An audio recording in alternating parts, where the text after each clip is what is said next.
ಸಿರಿ ಆಳಿದ ಲೋಕ ತುಳುನಾಡು. ಇವತ್ತಿನ ಪೇಪರ್ಲಿ ಉದಯವಾಣಿಲಿ ಕಂಡೆ ವೀರಪ್ಪ ಮೊಯ್ಲಿ ಹೇಳಿದ್ರಂತೆ ಇದು ಗಂಡು ಮೆಟ್ಟಿನ ನೆಲ ಅಂತ. ಇದು ಗಂಡು ಮೆಟ್ಟಿನ ನೆಲ ಅಲ್ಲ, ಇದು ಕನ್ಯೆ ಭೂಮಿ, ಕೋರಿ ಭೂಮಿ. ಇದು ಫಲವತ್ತತೆಯ ನೆಲ. ಗಂಡು ಮೆಟ್ಟಿನ ಮೇಲೆ ರಾಜಸ್ಥಾನ, ಪಾಕಿಸ್ತಾನ, ಅರಬ್ ಕಂಟ್ರಿ, ಹಿಮಾಲಯ ಪರ್ವತಗಳು ಇದೆಲ್ಲ ಪುರುಷ ಭೂಮಿ ಅಂತ ನಾನು ಪ್ರವಾಸ ಕಥನದಲ್ಲಿ ಕರೆದಿದ್ದೀನಿ. ಅಲ್ಲಿ ಏನು ಮಳೆ ಅಲ್ಲ, ಇಲ್ಲಿ ಮಳೆ ಬರಬೇಕಾಗಿಲ್ಲ, ತಂಪು ವಾತಾವರಣ ಇದ್ದರೆ ಸಾಕು, ಭೂಮಿಯಲ್ಲಿ ಬೆಳೀತದೆ. ಹಾಗಾಗಿ ಇದು ನೆಲವೇ ಕನ್ಯೆ ಭೂಮಿ, ಕೋರಿ ಭೂಮಿ, ತಾಯಿ ನೆಲ. ನಾವು ಅದನ್ನು ತಾಯಿ ನೆಲ ಅಂತ ಕರಿಬೋದು. 1 ಗಂಟೆ ನಿರಂತರವಾಗಿ ಮಾತಾಡುವಷ್ಟು ಶಕ್ತಿ ನನ್ನ ಹತ್ರ ಇಲ್ಲ, ಅದು ರೂಢಿನೂ ನಾನು ಮಾಡ್ಕೊಂಡಿಲ್ಲ.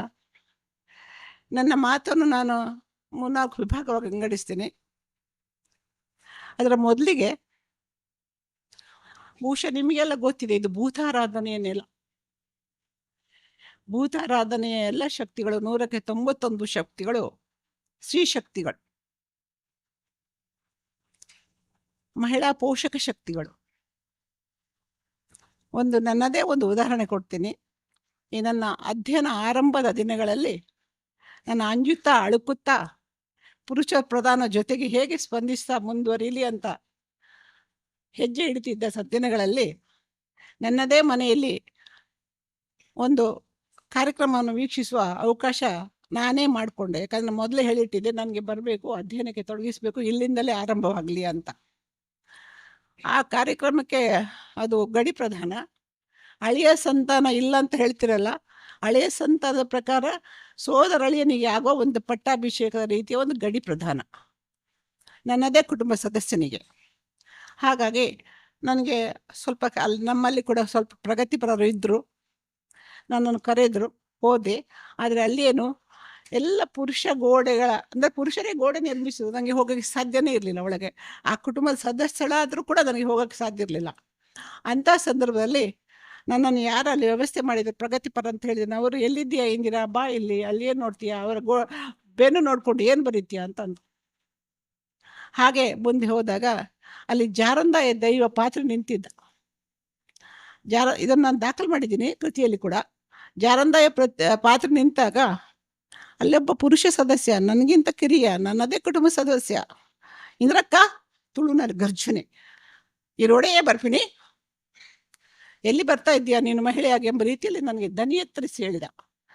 ಮೊದಲೇ ಅಂಜುತ್ತಾ ಅಳುಕತ್ತ ಹೋದವಳಿಗೆ ಬೆಚ್ಚಿ ಬಿದ್ದೆ. ಅಷ್ಟರಲ್ಲಿ ಬೆಚ್ಚಿ ಬಿದ್ದಿದ್ದು ಜಾರಂದಾಯ ದೈವ. ಅದು ಕೂಡಲೇ ಆತನ ರೆಟ್ಟೆ ಹಿಡಿದು ಹಿಂದ್ಗಡೆ ನಿಲ್ಲಿಸಿ, ನನ್ನ ಹೆಣ್ಣು ಸಂತಾನವನ್ನು ತಡೆಯುವ ನೀನಾರೋ ಕೇಳಿತು. ಅದು ನನಗೆ ದೊಡ್ಡ ಪ್ರೇರಣೆ ಆಯಿತು, ದೊಡ್ಡ ಶಕ್ತಿ ಆಯಿತು. ನನ್ನ ಅಜ್ಜಿ ಒಂದು ಮಾತು ಹೇಳ್ತಿದ್ರು, ನೋಡು ಮಗ, ನಮ್ಮ ಭೂತಗಳು ಯಾರು ಮಹಿಳೆಯರನ್ನು ಬರಬೇಡ ಅಂತ ಹೇಳಲ್ಲ, ಅದು ಮಹಿಳಾ ಪರ ಭೂತಗಳೇ. ಆದರೆ ನಮ್ಮ ಪುರುಷ ಪ್ರಧಾನ ಸಮಾಜ ಇದೆಯಲ್ಲ, ನಮ್ಮದು ಮಾತೃ ಪ್ರಧಾನ ಸಮಾಜ ನಿಜ, ಆದರೆ ಮಹಿಳಾ ಪ್ರಧಾನ ಸಮಾಜ ಅಲ್ಲ ನಮ್ಮದು ಪುರುಷ ಪ್ರಧಾನ ಸಮಾಜ. ಈ ಕರಾವಳಿ ಅನ್ನೆಲ್ಲ, ಕರಾವಳಿ ಬೇಕಾದ್ರೆ ಭಟ್ಕಳದವರೆಗೆ ಹೋಗಿ, ಯಾಕಂದರೆ ಅಲ್ಲಿ ನಮಗೆ ಕರಿಮೆಣಸಿನ ರಾಣಿ ಚೆನ್ನಭೈರಾದೇವಿ ಬರ್ತಾಳೆಲ್ಲ, ಅವಳು ಕರಾವಳಿಗೆ ತುಳು ರಾಜ್ಯದವಳು. ಅವಳು ತುಳು ಈ ಭಾಗ ಅಲ್ಲದಿದ್ರು ಕೂಡ ಅದು ಕೂಡ ತುಳು ರಾಜ್ಯನೇ, ಇತಿಹಾಸದ ಪ್ರಕಾರ ತುಳು ರಾಜ್ಯ. ಹಾಗಾಗಿ ಇದು ಪುರುಷ ಪ್ರಧಾನ ಸಮಾಜದ ಮಹಿಳಾ ಮಣಿಗಳು ನಾವು.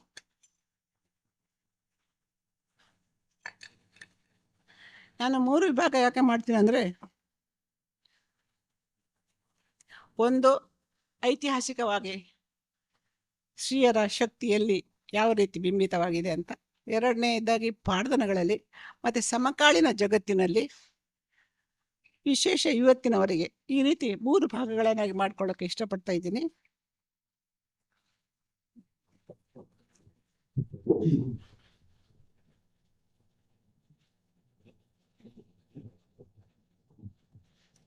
ಕರಾವಳಿಗೆ ವಲಸೆ ಬಂದ ಸಮುದಾಯಕ್ಕೂ ತುಳುನಾಡಿನ ನೆಲಮೂಲದ ಸಮುದಾಯಕ್ಕೂ ಬಹಳ ವ್ಯತ್ಯಾಸ ಇದೆ. ಎಲ್ಲ ಅದನ್ನು ನಾನು ಜನಿವಾರದವರು ಅಂತ ಹೇಳ್ತೀನಿ, ಬರೀ ಬ್ರಾಹ್ಮಣರನ್ನು ನಾನು ಹೇಳ್ತಾ ಇಲ್ಲ. ಎಲ್ಲ ಜನಿವಾರದವರು, ಆಚಾರಿಗಳು, ಶೆಟ್ಟಿಗಾರರು, ಮತ್ತು ರಾಮಕ್ಷತ್ರಿಯರು, ಸುಮಾರು ಜನಿವಾರಧಾರಿಗಳಿದ್ದ. ಜನಿವಾರಧಾರಿಗಳ ಸಂಸ್ಕೃತಿಗೂ ತುಳು ನೆಲದ ಸಂಸ್ಕೃತಿಗಳು ವ್ಯತ್ಯಾಸ ಇದೆ. ಜನಿವಾರಧಾರಿಗಳು ಭೂತಾರಾಧಕರಲ್ಲ, ಬಟ್ ಪ್ರಭಾವದಿಂದ ಈಗೀಗ ಇತ್ತೀಚಿನ ವರ್ಷಗಳಲ್ಲಿ ಭೂತಾರಾಧಕರಾಗ್ತಾ ಇದ್ದಾರೆ. ಆರಂಭದಲ್ಲಿ ಎಲ್ಲ ಪಾಡ್ದನಗಳಲ್ಲಿ ಭೂತಾರಾಧನೆಯನ್ನು ನಿರಾಕರಿಸುವುದು ನಮಗೆ ಕಂಡು ಬರ್ತದೆ. ಮತ್ತೆ ಈ ನೆಲದಲ್ಲಿ ದುರ್ಗಾಲಯಗಳು ಹೆಚ್ಚು ಸ್ಥಾಪನೆಯಾಗಲು ಕಾರಣ ಕೂಡ ಇಲ್ಲಿ ತಾಯಿ ಮೂಲದ ಸಂಸ್ಕೃತಿ ಅಂತ ಹೇಳ್ತಾರೆ. ಸಮಾಜ ಪದ್ಧತಿ ಅರ್ಥಾತ್ ಶ್ರೀಲೋಕ ದೃಷ್ಟಿ, ನಿಮ್ಮ ಭಾಷೆಯಲ್ಲಿ ಹೇಳುದಿದ್ರೆ ಶ್ರೀಲೋಕ ದೃಷ್ಟಿ. ಎಲ್ಲಿ ನೋಡಿದ್ರೆ ಅಲ್ಲಿ ಉಲ್ಲಾಲಿ ದೇವಸ್ಥಾನಗಳು. ಅದು ಕಡಲಿಂದ ಬಂದು ಈ ಥರ ಸಪ್ತ ಮಾತ್ರಕ್ಕೆ ಇರುವಂಥ ಗುರುರಾಜ ಭಟ್ರೆಲ್ಲ ಶಾಸನಗಳೇ ಬರುತ್ತದೆ. 8ನೇ ಶತಮಾನದಲ್ಲೇ ಅಲ್ಲಿ ನಮ್ಮ ಸೋಮೇಶ್ವರದಲ್ಲಿ ಸಪ್ತ ಮಾತ್ರಕ್ಕೆಲ್ಲ ವಿಗ್ರಹಗಳು ಸಿಗ್ತವೆ ಅಂತ. ಕೆಲವರು ನಮ್ಮ ಸಿರಿಬಾರಿಯ ಕಥಾ ಜಗತ್ತಿನ ಸಿರಿಗಳನ್ನು ಕೂಡ ಸಪ್ತ ಮಾತ್ರಕ್ಕೆ ಹೇಳ್ತಾರೆ. ಬಟ್ ಅಲ್ಲಿ 7 ಸಿರಿಗಳಿಲ್ಲ. 7 ಸಿರಿಗಳಿಂದ ಆರೋಪ ಮಾಡ್ತಾರೆ. ಅದನ್ನು ನಾನು ಅಲ್ಲಗಳೀತಾ ಇದ್ದೇನೆ ನನ್ನ ಅಧ್ಯಯನ ದೃಷ್ಟಿಯಿಂದ. ಇನ್ನೊಬ್ಬ ತುಳುನಾಡಿಗೆ ವಲಸೆ ಬಂದ ಮಾರಿ ಇದ್ದಾಳೆ. ಮನುಷ್ಯರ ಜೊತೆ ಮಾರಿ ಕೂಡ ಬಂದಿದ್ದಾಳೆ. ಮಾರಿ ನಿಜವಾಗಿ ಇಲ್ಲಿಯ ದೇವಸ್ಥಾನ. ನಮ್ಮಲ್ಲಿ ಒಂದು ಮಾರಿ ಇದೆ, ತುಳುನೆಲದ ಮಾರಿ. ಅಂದರೆ ಅವಳು ತೊಟ್ಟಿಲ ಮಗುವಿಗೆ ಸಂಕಟ ತಂದು ಕೊಡುವಾಗೆ, ಹಟ್ಟಿಯ ಹಸುಗಳಿಗೆ ಕರುಗಳಿಗೆ ಸಂಕಟ ತಂದು ಕೊಡುವಾಗೆ, ಅವಳು ಸಿಡಿಬು, ಅವಳು ಈ ಥರ ಕಾಯಿಲೆಗಳನ್ನು ತರುವಾಕೆ, ಅವಳನ್ನು ಓಡಿಸುವ ಕ್ರಮ ಅದು ಭೂತಗಳು ಓಡಿಸ್ತವೆ. ಮತ್ತೊಂದು ಮಾರಿ ಅದೇ ವಲಸೆ ಬಂದ ಮಾರಿ, ಅವಳಿಗೆ ಗುಡಿಯ ಪೂಜೆ. ಈ ನೆಲದ ಮೂಲದ ಮಾರಿಗೆ ಗುಡಿಯ ಪೂಜೆ ಇಲ್ಲ, ಅವಳು ಕಣ್ಣಿಗೆ ಕಾಣಲ್ಲ, ಅದೃಶ್ಯಳು. ಆದರೆ ವಲಸೆ ಬಂದ ಮಾರಿಗೆ ಗುಡಿಯ ಪೂಜೆ ಇದೆ. ಗುಡಿಯ ಪೂಜೆಯಲ್ಲಿ ತುಳುನಾಡಿನೊಂದು ಗುಣ ಅಂದರೆ ಜನಗಳದ್ದು, ಅವ್ರಿಗೆ ಎಷ್ಟು ದೇವರಿದ್ರೂ ಸಾಕಾಗಲ್ಲ. ಇಷ್ಟೊಂದು ಭೂತಗಳಿದೆ, ಅಷ್ಟು ಸಾಕಾಗಲ್ಲ. ಎಷ್ಟೊಂದು ದೇವರು ಸಾಕಾಗಲ್ಲ. ಈಗ ತುಳುನಾಡಿಗೆ ವಲಸೆ ಬಂದ ಕಾಪು ಮಾರಿಯಮ್ಮನ ಸ್ಥಿತಿ ಏನಾಗ್ತಾ ಇದೆ ನೋಡಿ, ಗಮನಿಸಿರ್ಬೋದು. ಅವಳು ಬಂದಿದ್ದು ಯಾರ ಜೊತೆಗೆ, ಯಾರದು ಕುಲದೈವವಾಗಿ ಬಂದಿದ್ದಾಳೆ. ಅದನ್ನು ನಾನು ನಾನು ನಾನು ಅಂತ ತಮ್ಮ ಪ್ರತಿಷ್ಠೆಗೆ ಬಳಸ್ಕೊಳ್ತಾ ಇದ್ದಾರೆ. ಅವಳು ಮೊದಲು ಬಂದಿದ್ದು ಬಸಪ್ಪ ನಾಯಕನ ಕಾಲದಲ್ಲಿ ದಂಡದ ಮಾರಿಯಾಗಿ ಬಂದವಳನ್ನು ಕಾಪು ಜನ, ಊರ ಜನ ಕಾಪು ದಪ್ಪೆ ಅಂತ ಸ್ವೀಕಾರ ಮಾಡಿದರು. ತುಳು ಭಾಷೆಯಲ್ಲಿ ಅಪ್ಪೆ ಅಂದರೆ ಅಮ್ಮ. ಅದು ಈಗಿನ ಸಂಸ್ಕೃತಿ ಜನ ಕಾಪು ದಮ್ಮ ಅಂತ. ಈ ನೋಡಿ ಪೇಪರ್ಲಿ ಓದ್ತಾ ಇದ್ದೀನಿ, ಕಾಪು ದಮ್ಮ ಕಾಪು ದಮ್ಮ ಕಾಪು ದಮ್ಮ ಅಂತಲೇ ಬರ್ತಾ ಇದೆ. ಬದಲಾವಣೆ ಜಗತ್ತಿನ ನಿಯಮ. ಹಾಗಾಗಿ ನಾವು ಅದನ್ನು ಮೌನವಾಗಿ ಸಹಿಸ್ಕೊಂಡು ನೋಡ್ಕೊಂಡು ಹೋಗ್ತಾ ಇದ್ದೀವಿ. ಸಹಿಸದಿದ್ರೆ ನಮ್ಮ ಆಸ್ತಿ ಅಲ್ಲಲ್ಲ ಕಾಪು ದಮ್ಮ, ಸಹಿಸ್ಕೊಳ್ಬೇಕು.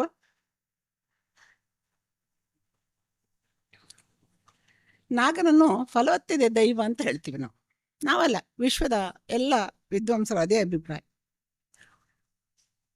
ತುಳುನಾಡಿನಲ್ಲಿ ನಾಗಬರ್ಮ, ಕಾಡುಕೋಣ, ಕ್ಷೇತ್ರಪಾಲ, ಪಂಜುರ್ಲಿ, ಜೋಡಿಸಿರಿಗಳು ಇವೆಲ್ಲ ಸಾಮಾನ್ಯವಾಗಿ ಇದೆಲ್ಲ ಶ್ರೀಲೋಕ ದೃಷ್ಟಿಗೆ ಮಹಿಳಾಪರ ಸಂಸ್ಕೃತಿಯ ಉದಾಹರಣೆಗಳು.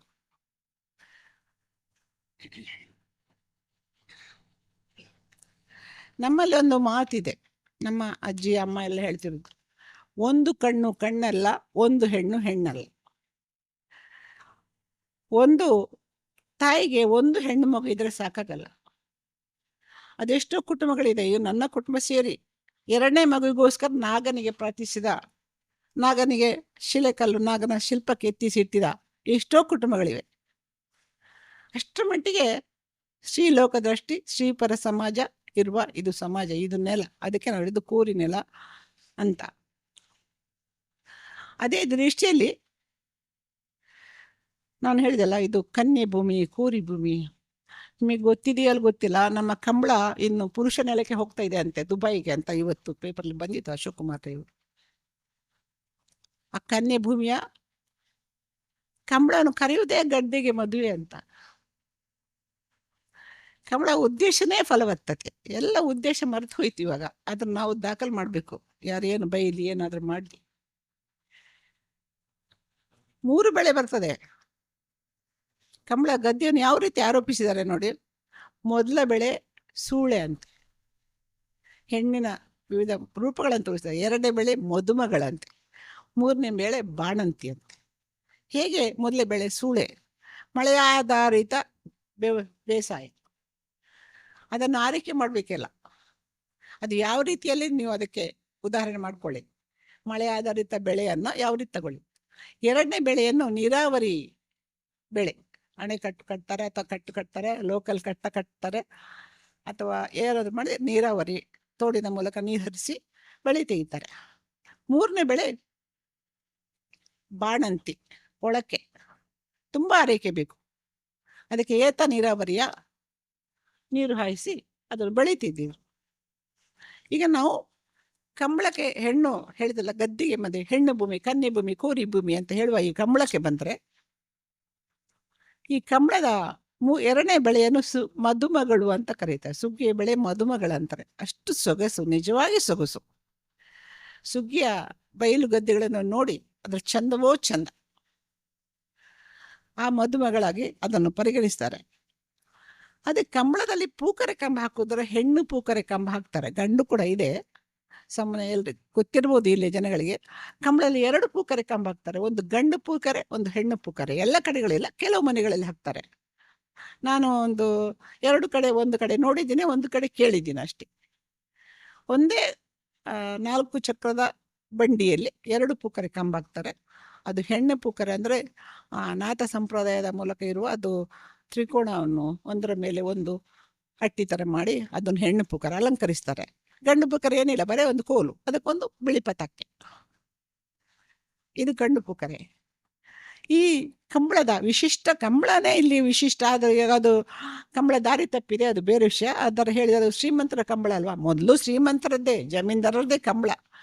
ಆದರೆ ವಾಣಿಜ್ಯ ಮೂಲದ ಕಂಬಳ ಆಗಿರಲಿಲ್ಲ. ಈಗ ವಾಣಿಜ್ಯ ಮೂಲದ ಕಂಬಳ ಆಗಿ ಪರಿವರ್ತನೆ ಆಯಿತು. ಹಾಗಾಗಿ ಯಾರಿಗೂ ಏನು ಮಾಡೋಕ್ಕಾಗಲ್ಲ. ಸ್ವಲ್ಪ ಇದ್ದಿದ್ದು ಅಳಿದುಳಿದು ಏನಾಯ್ತು ನಾವು ಹೇಕಿ ನೋಡಿ ಈಚೆ ಹಾಕ್ತಾ ಇದ್ದೀನಿ, ನಾನು ಪ್ರಯತ್ನಿಸ್ತಾ ಇದ್ದೀನಿ ಆಚೆ. ಈ ಇನ್ನೊಂದು ಇಲ್ಲಿ ಕೆಡ್ಡಸ ಗೊತ್ತಿರ್ಬೋದು ನಿಮಗೆ.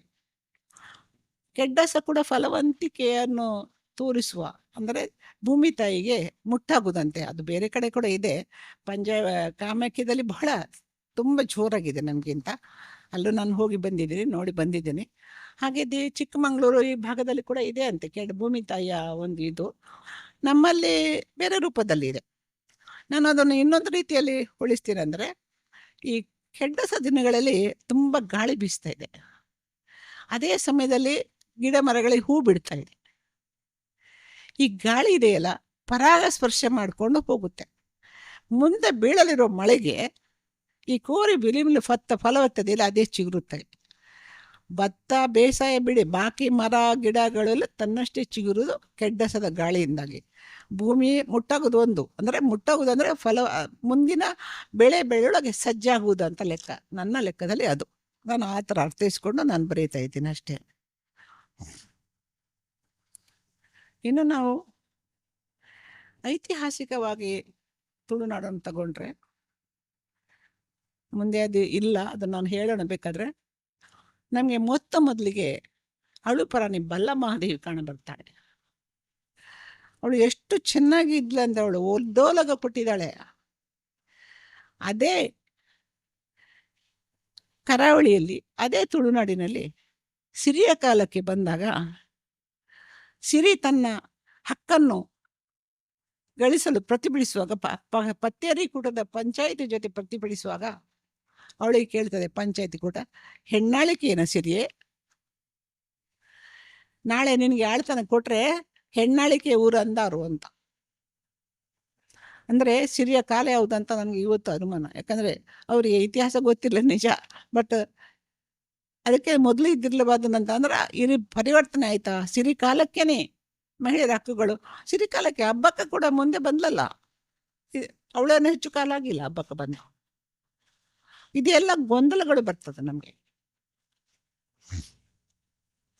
ಬಲ್ಲಮಹಾದೇವಿ ಒಡ್ಡಲಗ ಕೊಟ್ಟ ಕತೆ ಇದೆಯಲ್ಲ, ತುಂಬ ಚೆನ್ನಾಗಿದೆ. 72 ನಿಯೋಗಿಗಳು, ಅವಳ ಅಕ್ಕಪಕ್ಕ ಸೇನಾಪತಿಗಳು, ಹೆಗ್ಗಡೆಗಳು, ಇವರೆಲ್ಲ ಇದ್ರು. ಆದರೂ ಮುಂದೆ ಅದು ಸಾಧ್ಯವಾಗಿಲ್ಲ ಸಿರಿಯ ಕಾಲಕ್ಕೆ. ಅಷ್ಟರ ಮಟ್ಟಿಗೆ ಅಂದರೆ ಇಲ್ಲಿ ಬೇರೆ ಕಡೆ ಮಹಿಳೆಯರು ಆಗಿರ್ಬೋದು, ಆಳಿರ್ಬೋದು, ಗಂಡನ ರಾಜ್ಯದಲ್ಲಿ ಆಳಿರ್ತಾರೆ.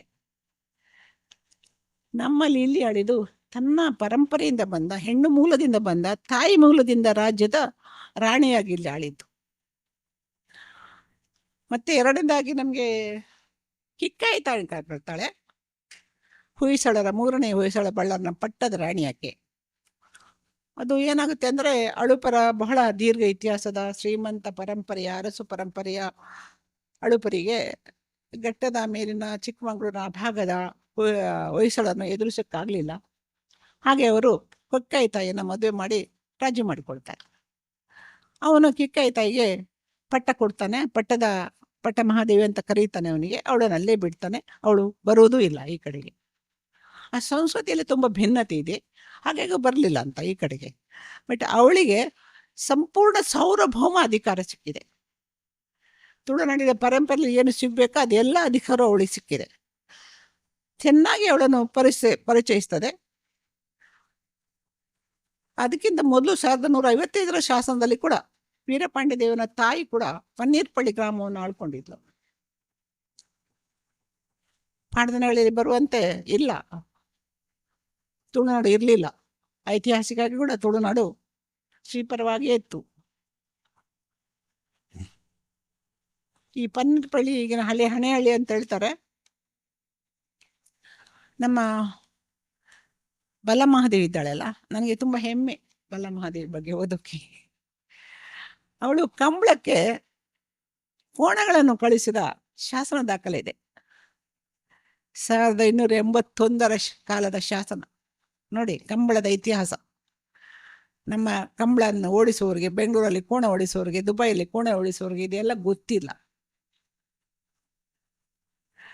ನೀಲಾವರದ ಒಂದು ಶಾಸನದಲ್ಲಿ ಕಂಬಳಕ್ಕೆ ಎತ್ತುಗಳನ್ನು ಪೂರೈಸಿದ ದಾಖಲಿದೆ. ಅಂದರೆ ಆ ಕಾಲಕ್ಕೆ ಕಂಬಳ ಒಂದು ಶಾಸನಾಂಕಿತವಾಗಿರಬೇಕಾದ್ರೆ ಅಷ್ಟರಲ್ಲಿ ಅದು ನೆಲದಲ್ಲಿ ಎಷ್ಟು ಬೇರು ಬಿಟ್ಟಿರ್ಬೇಕು ಅಂತ ಊಹಿಸಿಕೊಳ್ಳಿ.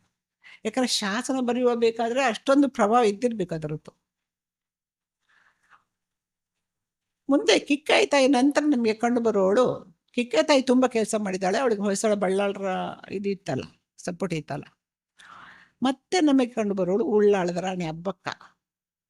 ಅವಳ ಬಗ್ಗೆ ತುಂಬ ಜನಕ್ಕೆ ಗೊತ್ತಿರ್ಬೋದು. ಇಲ್ಲಿ ವರ್ಷ ಸಮಾರಂಭ ನಡೀತಾ ಇದೆ, ಏನಾದರೂ ಒಂದು ಮಾತಾಡಿ ಹೋಗ್ತಾರೆ, ಅವಳ ಬಗ್ಗೆ ಹೇಳಿ ಹೋಗ್ತಾರೆ, ಕೇಳಿರ್ಬೋದು, ಪೇಪರ್ಲಿ ಓದಿರ್ಬೋದು ತಾವು.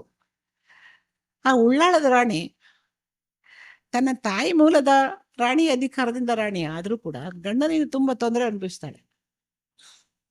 ಇಲ್ಲಿ ಇನ್ನೊಂದು ನಾನು ಹೇಳಬೇಕಾದ್ರೆ, ತುಳುನಾಡಿನ ರಾಜ್ಯ ವ್ಯವಸ್ಥೆಯಲ್ಲಿ ಕೂಡ ರಾಣಿ ಆದರೂ ರಾಜ ಆದರೂ ಕೂಡ ಅವರಿಗೆ ಪೂರ್ಣ ಅಧಿಕಾರ ಇರಲ್ಲ. ಅವ್ರನ್ನ ಆಯ್ಕೆ ಮಾಡೋಕ್ಕೆ ಕೆಲವು ಗುತ್ತುಗಳು ಇರುತ್ತವೆ. ಅದನ್ನೇ ಪಂಚಾಯಿತಿ ಕೂಡ, ಪತ್ತೇರಿ ಕೂಟ ಅಂತ ಪಾಠಗಳು ದಾಖಲಿಸಿದೆಲ್ಲ. ಅವರ ಪಾತ್ರ ಬಹಳ ಹಿರಿದಾವುದು. ಎಷ್ಟರ ಮಟ್ಟಿಗೆ ಅಂದರೆ ಮೂಡಬಿದ್ರೆಯ ಚೌಟರ ಅರಸು ಪಟ್ಟವನ್ನು ಗುತ್ತುಗಳ ಕಾರಣದಿಂದಾಗಿ ಡಿಸ್ಪ್ಯೂಟ್ ಬಂದು ಅವರಿಗೆ, ಚೌಟ್ರಿಗೆ ಹಿಂಜಣ್ಣ ಶೆಟ್ಟಿ ಎಂಬುವರಿಗೆ ಪಟ್ಟ ಕಾಳಕ್ಕೆ ಅವಕಾಶ ಕೊಡಲಿಲ್ಲ. ಯಾರು? ಪುತ್ತಿಗೆ, ವಿಶೇಷವಾಗಿ ಪುತ್ತೆ ಗುತ್ತು. ಆವಾಗ ಅವರು ಬ್ರಿಟಿಷ್ ಗೌರ್ಮೆಂಟ್ ಕೋರ್ಟಿಗೆ ಹೋಗ್ತಾರೆ. ಕೋರ್ಟಲ್ಲಿ ತುಂಬ ವರ್ಷದ ನಂತರ ಅವರಿಗೆ ಜಯಶೀಲಾಗ್ತಾರೆ. ಆದರೆ ಮತ್ತೆ ಪಟ್ಟ ಕಟ್ಟಿಸ್ಕೊಳ್ಳೋಕ್ಕೆ ಅವ್ರು ಸಿದ್ಧರಿಲ್ಲ. ಈ ಗುತ್ತುಗಳ ಅಧಿಕಾರದಲ್ಲಿರುವ ಪಟ್ಟ ನನಗೆ ಬೇಡವೇ ಬೇಡ ಅಂತ ಹೇಳ್ಬಿಡ್ತಾರೆ. ಅದೇ ರೀತಿ ಮುಲ್ಕಿ ಸಾವಂತರ ಜೊತೆ ಕೂಡ ಒಂದು ಘಟನೆ ನಡೆದಿದೆ. ನಾನು ಅದು ನನ್ನ ಬಂಟರೋಂಜಿ ಸಮಾಜ ಸಾಂಸ್ಕೃತಿಕ ಕೃತಿಯಲ್ಲಿ ದಾಖಲು ಮಾಡಿದ್ದೀನಿ. ನಾನು ಈ ಚೌಟ್ರ ಬಗ್ಗೆ ನಾನು ಇತಿಹಾಸ ಅಕಾಡೆಮಿ ಪೇಪರ್ ಪ್ರೆಸೆಂಟ್ ಮಾಡಿದ್ದೀನಿ. ಹಾಗೆ ಉಳ್ಳಳ ರಾಣಿ ಹಬ್ಬಕ್ಕೆ ಇರಲಿ, ಬಲ್ಲ ಮಹಾದೇವಿ ಇರಲಿ, ಯಾರಿಲ್ಲ, ಅವರ ಸುತ್ತ ಕೂತಿದಾರಲ್ಲ ಪ್ರಧಾನರು, ಸೇನಾಬವರು, ಅಧಿಕಾರಿಗಳು ಎಲ್ಲ, ಅವರಲ್ಲಿ ಸ್ವಲ್ಪ ಕಂಟ್ರೋಲ್ ಇರುತ್ತೆ. ಒಂದು ರೀತಿಯಲ್ಲಿ ಬುದ್ಧನ ಕಾಲದ ಗಣ ಪರಿವಾರದ ರಾಜ್ಯ ಅಂತ ನಾವು ಹೇಳ್ಬೋದು.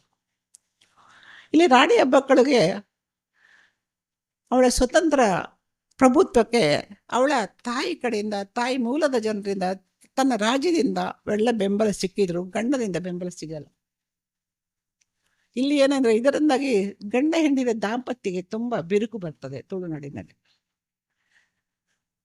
ಅವಳಿಗೆ ಬೆಂಬಲ ಸಿಗಲ್ಲ ಹಬ್ಬಕ್ಕೆ. ಬಂಗಾರಸ, ಬಹುಶಃ ಲಕ್ಷ್ಮಪ್ಪ ಬಂಗಾರಸ ಇರಬೇಕು, ಮರೆತೋಗ್ತದೆ ಈಗ. ಅವನು ಪೋರ್ಚುಗೀಸರನ್ನ ರಾಜಿ ಮಾಡ್ಕೊಳ್ಳೋಕೆ ಹೇಳ್ತಾನೆ, ಇವನು ರಾಜಿ ಮಾಡಲ್ಲ. ಆಗ ಏನು ಹೇಳ್ತಾಳೆ, ಅವಳು ಬಿಟ್ಟು ಬರ್ತಾಳೆ ಗಂಡನನ್ನು. ಇವನು ಬಿಡಲ್ಲ, ಬಂಗಾರಸ ಗಂಡಲ್ವಾ, ಪುರುಷ ಶಕ್ತಿ ತೋರಿಸ್ಬೇಕಲ್ಲ, ಅಪಹರಿಸ್ತಾನೆ. ಹಬ್ಬಕ್ಕಳನ್ನು ಅಪಹರಿಸಿ ಹೋದಾಗ ಅಲ್ಲಿ ನೇತ್ರಾವತಿ ನದಿಯಲ್ಲಿ ಹಡಗ, ದೋಣಿಯನ್ನು ಅದರಲ್ಲಿ ಅಪಹರಿಸ್ತಾನಂತೆ. ಅಲ್ಲಿಂದ ಅವಳು ತಪ್ಪಿಸ್ಕೊಂಡು ಬರ್ತಾಳೆ. ಬಂದು ಎಲ್ಲ ಅವನ ಮದುವೆ ಸಮಯದಲ್ಲಿ ಕೊಟ್ಟ ಒಡವೆಗಳನ್ನು ಹಿಂದಿರಿಸ್ತಾಳೆ. ತುಳುನಾಡಿನಲ್ಲಿ ವಿಚ್ಛೇದನ ಅಂದರೆ ಬರ ಅಂದರೆ ಮದುವೆ ಸಮಯದಲ್ಲಿ ಗಂಡ ಕೊಟ್ಟ ಒಡವೆಗಳನ್ನು ವಾಪಸ್ ತಿರುಗಿಸಿದರೆ ಅಲ್ಲಿ ಮತ್ತೆ ಗಂಡ ಹೆಣ್ಣಿದ್ರೆ ಸಂಬಂಧ ಕಡಿದು ಹೋದಂತ. ಆಗಿನ ಕೋರ್ಟ್ ಕಚೇರಿ ಇಲ್ಲದ ಕಾಲ ಅಲ್ವೇ ಅದು. ಹಾಗೆ ಅಬ್ಬಕ್ಕ ದೇವಿ ಗಂಡನ ಬಿಡುಗಡೆ ಹೋಗುತ್ತಾಳೆ. ಮುಂದೆ ಅದೇ ಬಂಗಾರಸನ ಬಯಲಂಗಡಿಯ ಸೋಮಲಾದೇವಿಯನ್ನು ಮದುವೆ ಆಗ್ತಾಳೆ. ಬಯಲಂಗಡಿಯ ಸೋಮಲಾದೇವಿ ಜೊತೆಗೆ ವಿವಾಹ ಸಂಬಂಧ ಆಗುತ್ತೆ.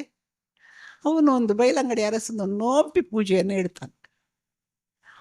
ಇವಳು ಹೋಗ್ತಾಳೆ, ಇವಳೊಬ್ಬಳೇ ಹೋಗಲ್ಲ, ಇವಳ ರಾಜ ಪರಿವಾರ ಕೂಡ ಹೋಗುತ್ತೆ. ಅಲ್ಲಿ ನೋಂಪಿ ಪೂಜೆಯಲ್ಲಿ ಗಂಡ ಹೆಂಡತಿರು ಪೂಜೆ ಕೂತ್ಕೊಳ್ಬೇಕಲ್ಲ. ಈಗ ಸೋಮಲಾದೇವಿ ರಾಣಿಯಾಗಿ ಕೂತ್ಕೊಳ್ಬೇಕಾ, ಪತ್ನಿಯಾಗಿ ಕೂತ್ಕೊಳ್ಬೇಕಾ? ಅಲ್ಲಿ ಒಂದು ಸಮಸ್ಯೆ ಬರ್ತದೆ. ಪತ್ನಿಯಾಗಿ ಕೂತ್ಕೊಳ್ಬೇಕಂತ ಬಂಗಾಡಿಯವರು, ರಾಣಿಯಾಗಿ ಕೂತ್ಕೊಳ್ಬೇಕಂತ ಬಯಲಂಗಡಿಯವರು. ಈ ವಿವಾದದ ಮಧ್ಯೆ ಸೋಮಲಾದೇವಿ ತನ್ನ ರಾಜ್ಯಕ್ಕೆ ಅವಮಾನ ಆಗಬಾರದು ಅಂತ, ತನ್ನ ರಾಜ್ಯದ ಘನತೆ ತಗ್ಗಬಾರದು ಅಂತ ಹೇಳಿ ಅವಳು ಕಳ್ಳ ಇಳಿದು ಬರ್ತಾರೆ. ನೋಂಪಿಯಲ್ಲಿ ಇರಲ್ಲ, ಇಳಿದು ಬರ್ತಾಳೆ. ಬಂದ ಮೇಲೆ ಏನಾಗುತ್ತೆ ಅಂದರೆ, ಅವನು ನೋಂಪಿ ಮುಗಿಸ್ಬಿಟ್ಟು ಬಂಗಾರಸ ಹೆಂಡತಿ ಮನೆಗೆ ಬರ್ತಾನೆ. ಬಯಲಂಗಡಿಗೆ ತುಂಬ ಎತ್ತರದ, ನೋಡಿ ಬಂದಿದ್ದೀನಿ, ಕ್ಷೇತ್ರ ಕಾರ್ಯ ಮಾಡಿದ್ದೀನಿ ಕೂಡ, ಬಹಳ ಎತ್ತರ, ನೇತ್ರಾವತಿ ನೈದ್ಯ ಬೇಲಿಗಿಂತ ಅರಮನೆಯ ಜಾಗ ತುಂಬ ಎತ್ತರದಲ್ಲಿ. ಅಲ್ಲಿ ಬರುವಾಗ ಮೆಟ್ಲ ಮೇಲೇ ಅವರ ಸೇನಾಪತಿಗಳು ಅವನ ತಲೆ ಕಡಿತಾರಂತೆ. ಅವನು ಯಾವ ಉದ್ದೇಶದಿಂದ ಬಂದಿದ್ದಾನಂತ ಅವ್ರಿಗೆ ಗೊತ್ತಿಲ್ಲ. ಆ್ಯಕ್ಚುಲಿ ಅವನು ಕೆಟ್ಟ ಉದ್ದೇಶದಿಂದ ಬಂದಿಲ್ಲ, ಆದರೂ ತಲೆ ಕಡಿತಾರೆ. ಇದೊಂದಾಗಿ ಸೋಮಲಾದೇವಿ ಪುನಃ ನೊಂದುಕೊಂಡು ಆತ್ಮಹತ್ಯೆ ಮಾಡ್ಕೊಳ್ತಾಳೆ. ಅಲ್ಲಿ ಇದೆ, ಈಗಲೂ ಇದೆ, ಸಮಾಧಿ ಇದೆ, ಬಂಗರಾಜನದ್ದು ಮತ್ತು ಸೋಮಲಾದೇವಿ ಇಬ್ಬರು ಸಮಾಧಿ. ಇದು ನೋಡಿ, ಒಂಥರ ಅಡಿಕೆತ್ತರಿಯಲ್ಲಿ ರಾಣಿಯರು ಸಾಂಸಾರಿಕ ಸುಖ ಅವರಿಗೆ ಇರಲ್ಲ. ಇದೇ ಅಬ್ಬಕ್ಕ ರಾಣಿದು ಬಿಡ್ದು. ಅಬ್ಬಕ್ಕ ರಾಣಿಯನ್ನು ಬಹುಶಃ ಅವಳ ವಿಷಯ ತಾವು ಪಿಯತ್ರದ್ದೆಲ್ಲವಲ್ಲಿ ಬರೀತಾನೆ. ಅವಳ ಬಗ್ಗೆ ಅವನು ಸ್ವಲ್ಪ ಕೆಟ್ಟದಾಗಿ ಬರೆದಿದ್ದಾನೆ, ಅಂದರೆ ಚೆನ್ನಾಗಿಲ್ಲ. ನಮ್ಮೂರಿನ ಅಡಿಗೆ ಅವಳ ಥರ ಇದ್ದಾರೆ. ಅವಳ ಊರಿನ ಅಡಿಗೆಯವರು ಬಿಳಿ ಇರ್ಬೋದು, ನಮ್ಮೂರಿನವ್ರೆ ಬಣ್ಣ ಥರ ನಮ್ಮೂರಿನ ಬಣ್ಣ ಬರ್ತಾರೆ. ಅವನು ಆ ರೀತಿ ಬರೆದಿದ್ದಾನೆ ಅದರಲ್ಲಿ, ಅದು ಬೇರೆ ವಿಷಯ. ಮತ್ತು ನಮಗೆ ಇನ್ನು ಸಣ್ಣ ಪುಟ್ಟ ರಾಣಿಯರ ಹೆಸರು ತುಂಬ ಬರ್ತದೆ. ಮತ್ತು ಅಳುಪರಲ್ಲಿ ಅಚಲಾದೇವಿ ಅವರು ಇವರು ತುಂಬ ಬರ್ತಾರೆ, ಸಹಾಯ ಮಾಡಿದವರು ಅಂತ ಬರ್ತದೆ. ಅದು ಸಣ್ಣ ಪುಟ್ಟ ರಾಣಿಯರು ಅಂತ ಇಟ್ಕೊಳ್ಳೋಣ. ಮತ್ತು ನಾವು ಗೇರು ಸೊಪ್ಪಿಯ ರಾಣಿಯನ್ನು ಇಲ್ಲಿ ಉದಾಹರಿಸಲೇಬೇಕು. ಗೇರು ಸೊಪ್ಪಿಯ ಚೈನಾ ಭೈರಾದೇವಿ ಅವರು ತುಳುನಾಡಿನಲ್ಲಿ, ತುಳುನಾಡಿನವಳು ಅಂತ ಹೇಳ್ಬೋದು. ಯಾಕಂದರೆ ತುಳು ರಾಜ್ಯ, ಆಗಿನ ತುಳು ರಾಜ್ಯ ಈ ಭಾಗದಲ್ಲ, ಅದೇ ತುಳು ರಾಜ್ಯ. ತುಳುನಾಡಿನ ನಗಿರೆ ಅದು ತುಳುನಾಡಿನ ಕುಂಕುಮದಂತೆ ಶುಭೋಷಿತಂತೆ. ತುಳುವ ತಾಯಿಯ ಕುಂಕುಮಂತೆ ನಗಿರಿ ರಾಜ್ಯ, ಒಂದು ಶಾಸನ ಇದೆ ಅದರದ್ದು. ತುಳು ರಾಜ್ಯದ ರಾಣಿ ಚೆನ್ನ ಭೈರಾದೇವಿ, ಅವಳ ತಾಯಿ ಭೈರಾದೇವಿ ಕೂಡ, ಈ ಮಗಳು ಚೆನ್ನ ಭೈರಾದೇವಿ ಕೂಡ ಪೋರ್ಚುಗೀಸರೊಡನೆ ಹೋರಾಡ್ತಾರೆ. ಅದು ಕೂಡ ಹಬ್ಬಕ್ಕಳ ಸಮಕಾಲೀನರು ಅಂತಾಳೆ. ಅವ್ರನ್ನ ಭಟ್ಕಳದಲ್ಲಿ ಭಯಂಕರ ಯುದ್ಧ ಮಾಡ್ತಾಳೆ ಅವಳು ಪೋರ್ಚುಗೀಸರದೊಳಗೆ. ಅವಳು ಹೆದರಲ್ಲ, ಮದುವೆ ಆಗಿರಲ್ಲ ಅವಳಿಗೆ. ನೋಡಿ, ಮದುವೆನೇ ಆಗಿರಲ್ಲ ಅವಳಿಗೆ, ಇದು ಸಮಸ್ಯೆ. ಹಾಗಾಗಿ ಅವಳು ಹೋರಾಡ್ತಾಳೆ ಪೋರ್ಚುಗೀಸರದೊಡೆ ಹೋರಾಡಿ. ಮತ್ತು ಚೆನ್ನಭೈರಾದೇವಿ ವ್ಯಾಪಾರದಲ್ಲಿ ತುಂಬ ಬಹಳ ಪ್ರಸಿದ್ಧಿ. ಕರಿಮೆಣಸಿನ ರಾಣಿ ಅಂತ ಕರೆಯೋಕ್ಕೆ ಅವಳು ಇಲ್ಲಿನ ಸಾಂಬಾರ ಜಿನಿಸುಗಳು ಮಾಡ್ತಿದ್ದು. ನಮ್ಮ ರಾಣಿ ಹಬ್ಬಕ್ಕೆ ನಮಗೆ ಅಕ್ಕಿ ಮುಡಿ ರಫ್ತು ಮಾಡ್ತಿದ್ದು ವಿದೇಶಿಗಳಿಗೆ. ಇವಳು ನಮ್ಮಲ್ಲಿ ಕರಾವಳಿ ಭಾಗದಲ್ಲಿ ಕರಿಮೆಣಸು ಸಾಂಬಾರ ಸಾಮಾನು ಇಲ್ಲಲ್ಲ, ಅವರಿಗೆ ಸಾಂಬಾರ ಸಾಮಾನು ಕೂಡ ಇದೆ, ಅಕ್ಕಿ ಮುಡಿ ಕೂಡ ಇದೆ. ಭಟ್ಕಳ ಕಡೆ ಅಕ್ಕಿ ಬೆಳೀತಾರೆ. ಹಾಗಾಗಿ ಅಕ್ಕಿ ಮುಡಿ ಕೂಡ ಎಕ್ಸ್ಪೋರ್ಟ್ ಮಾಡ್ತಿದ್ರು. ಈ ಪೋರ್ಚುಗೀಸರೊಡನೆ ವ್ಯವಹಾರದಲ್ಲಿ ಬಂದಿದ್ದು ಅದೇ, ಇವರು ಎಕ್ಸ್ಪೋರ್ಟ್ ಮಾಡಬಾರ್ದು, ಹಬ್ಬಕ್ಕೂ ಕೂಡ ಏನು ಕಳಿಸಬಾರ್ದು ಹಡಗಿನಲ್ಲಿ, ಹಡಗನ್ನು ಸುಡುವುದು ಪಡೋದು ಎಲ್ಲ ಪೋರ್ಚುಗೀಸರ ದಾಳಿಯಾಗಿತ್ತು. ಈಗ ನಾವು ಜಾನಪದ ಲೋಕಕ್ಕೆ ಬಂದರೆ, ಜಾನಪದ ಲೋಕ ಸ್ವಲ್ಪ ಗೊಂದಲ, ಪಾಡ್ದನಕಾರರ ಗೊಂದಲನೋ ಏನು ನನಗೆ ಅರ್ಥ ಆಗಲ್ಲ. ಎಷ್ಟು ನಾವು ಅವ್ರಿಗೆ ಹೋಗಿ ಕ್ರಾಸ್ ಕ್ವಶನ್ ಹಾಕಿದ್ರು ಅದಕ್ಕೆ ನಮಗೆ ಸರಿಯಾದ ಉತ್ತರ ಸಿಗಲ್ಲ ಅದರಲ್ಲಿ. ಜಾನಪದ ಲೋಕದಲ್ಲಿ ಸುಮಾರು ಮಹಿಳೆಯರು ಬರ್ತಾರೆ. ಅದರಲ್ಲಿ ಮುಖ್ಯವಾಗಿ ನಮಗೆ ಸಿಗೋಳು ಸಿರಿ.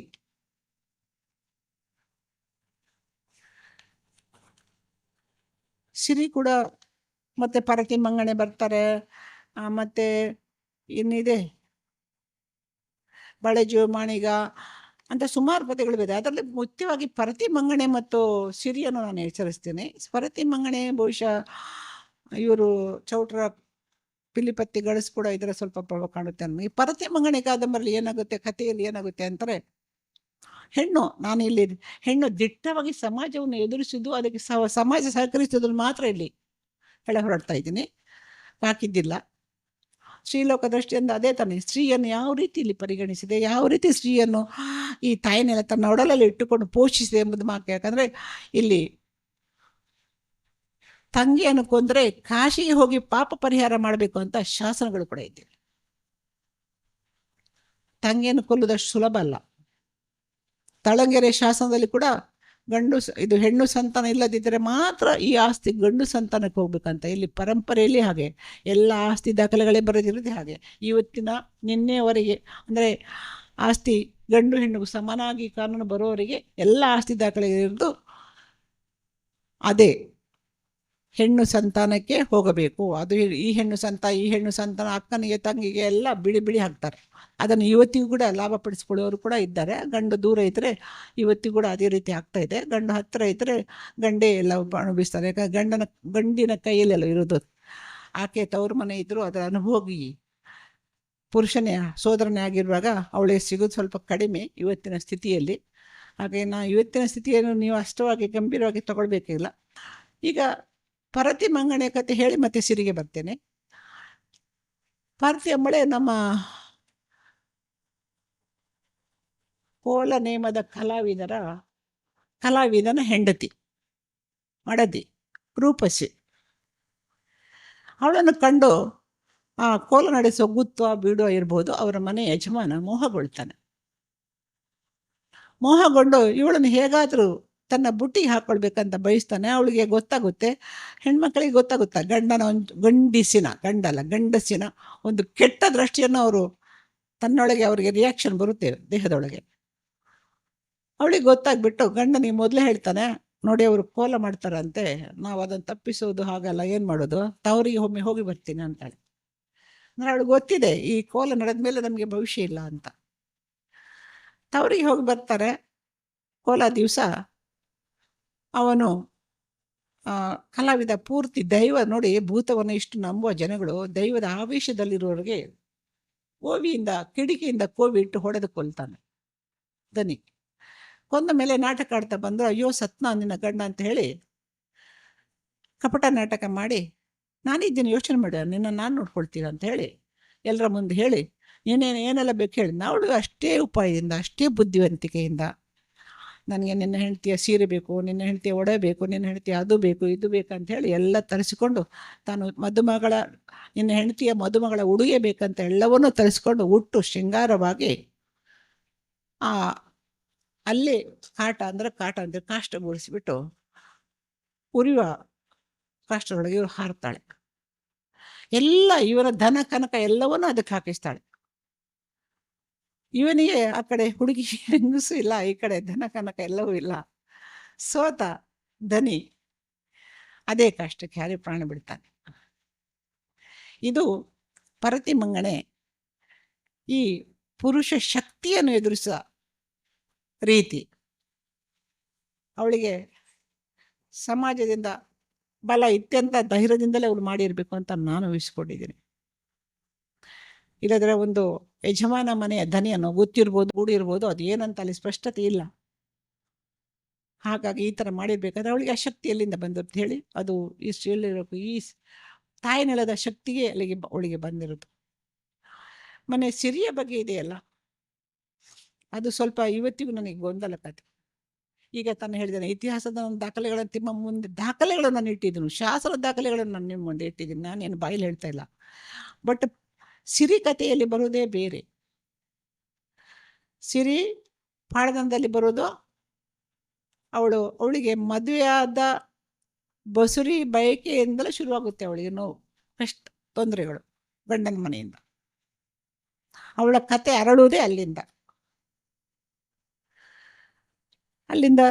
ಅವಳು ಗಂಡನನ್ನು ನಿರಾಕರಿಸೋದು ಪ್ರಸಂಗ ಇದೆಯಲ್ಲ, ಇವತ್ತಿಗೂ ಯಾರಿಗೂ ಮಾಡೋಕ್ಕಾಗಲಿ, ನನಗಂತ ಆಗಲ್ಲ. ಗಂಡನ ಸೀರೆ ತುಂಬಿದ ಸಮಯಲ್ಲಿ ನಿರಾಕರಿಸುವುದಂದರೆ ಅದು ತುಳು ಜಗತ್ತು ಅದನ್ನು ಸುಲಭದಲ್ಲಿ ಒಪ್ಪದಲ್ಲ. ಅಲ್ಲಿ ಕೂಡ ಒಪ್ಪಿಲ್ಲ. ಅವಳ ಅಜ್ಜ ಕೂಡ ರಿಕ್ವೆಸ್ಟ್ ಮಾಡ್ತಾನೆ, ಕಾಲಿಗೆ ಬಿದ್ದು ಬೇಡ್ಕೊಳ್ತೀನಿ, ಸಿರಿಯೇ ತುಂಬಿದ ಸಭೆಯಲ್ಲಿ ನನ್ನ ಮಾನ ತೆಗಿಬೇಡ ಅಂತ. ಅವಳು ಏನಂತ, ಅದು ಗಿಡಿಗೆರೆ ರಾಮಕ್ಕ ಮುಗಿಯರ್ದಿಲ್ಲ ಪಾಠದಲ್ಲಿ ಇದೆ. ತಂದೆಯ ಅಜ್ಜನ ಮಾತಿಗೆ ಅವಳು ಆ ಸೀರೆಯನ್ನು ತಗೊಂಡು ಅವಳನ್ನು ತಗೊಂಡು ದಂಡಿಗೆ ಎಸಿತಾಳೆ ಅಂತೆ. ಅದು ತುಂಬ ತುಂಬ ಚೆನ್ನಾಗಿ ಅದರಲ್ಲಿ ವರ್ಣಿಸಿದ್ದಾರೆ. ಅದರಲ್ಲಿ ಸಿರಿ ಅಷ್ಟು ಅವಳಿಗೆ ಧೈರ್ಯ ಇತ್ತು ಗಂಡನ ಸೂಳೆತನವನ್ನು ಎದುರಿಸುವ. ಅದರ ಮೊದಲು ಸೂಳೆತನದ ಪ್ರಸಂಗ ಎಲ್ಲೂ ಬರಲ್ಲ. ಅದು ಒಂದು ಅಶೋಕಳವರ ಸಂಗ್ರಹಿಸ ಒಂದು ಪಾಠದಲ್ಲಿ ಬರುತ್ತೆ. ಅವಳಿಗೆ ಅಷ್ಟು ಸುಖವಾಗಿರಲಿಲ್ಲ ಅದರ ಮೊದಲು ಅಂತ. ಅವಳು ಕೇಸವರು ಹೇಳ್ತಾರೆ, ಇಲ್ಲಿ ಊಟಕ್ಕೆ ನಿಲ್ಲಬೇಡ, ನೀರು ಕುಡಿಯಬೇಡ, ಹೋಗಿ ನನ್ನ ಮಕ್ಕಳು ನೀವಾದರೆ, ನನ್ನ ಅಂದರೆ ತುಳುವಿನಲ್ಲಿ ಮೂಲದವರು ಕೇಸವ್ರನ್ನೆಲ್ಲ ಮಕ್ಕಳಂತ ಭಾವಿಸುವ ಒಂದು ಪದ್ಧತಿ ಇತ್ತು. ಹೋಗಿ ಮನೆಗೆ ಹೋಗಿ ಅಲ್ಲಿ ಊಟ ಮಾಡಿ ಅಂತ ಹೇಳ್ತಾಳೆ. ಮತ್ತೆ ಸಿರಿತ ಅವರಿಗೆ ಬರ್ತಾಳೆ, ಹೆರಿಗೆ ಆಗುತ್ತೆ, ಗಂಡನ ಪತ್ತೆ ಇಲ್ಲ. ಅವಳ ಅಜ್ಜ ಮರಣ ಆಗುತ್ತೆ. ಅಜ್ಜನ ಮರಣಕ್ಕೆ ಸುದ್ದಿ ಕಳಿಸ್ತಾಳೆ ಗಂಡನಿಗೆ.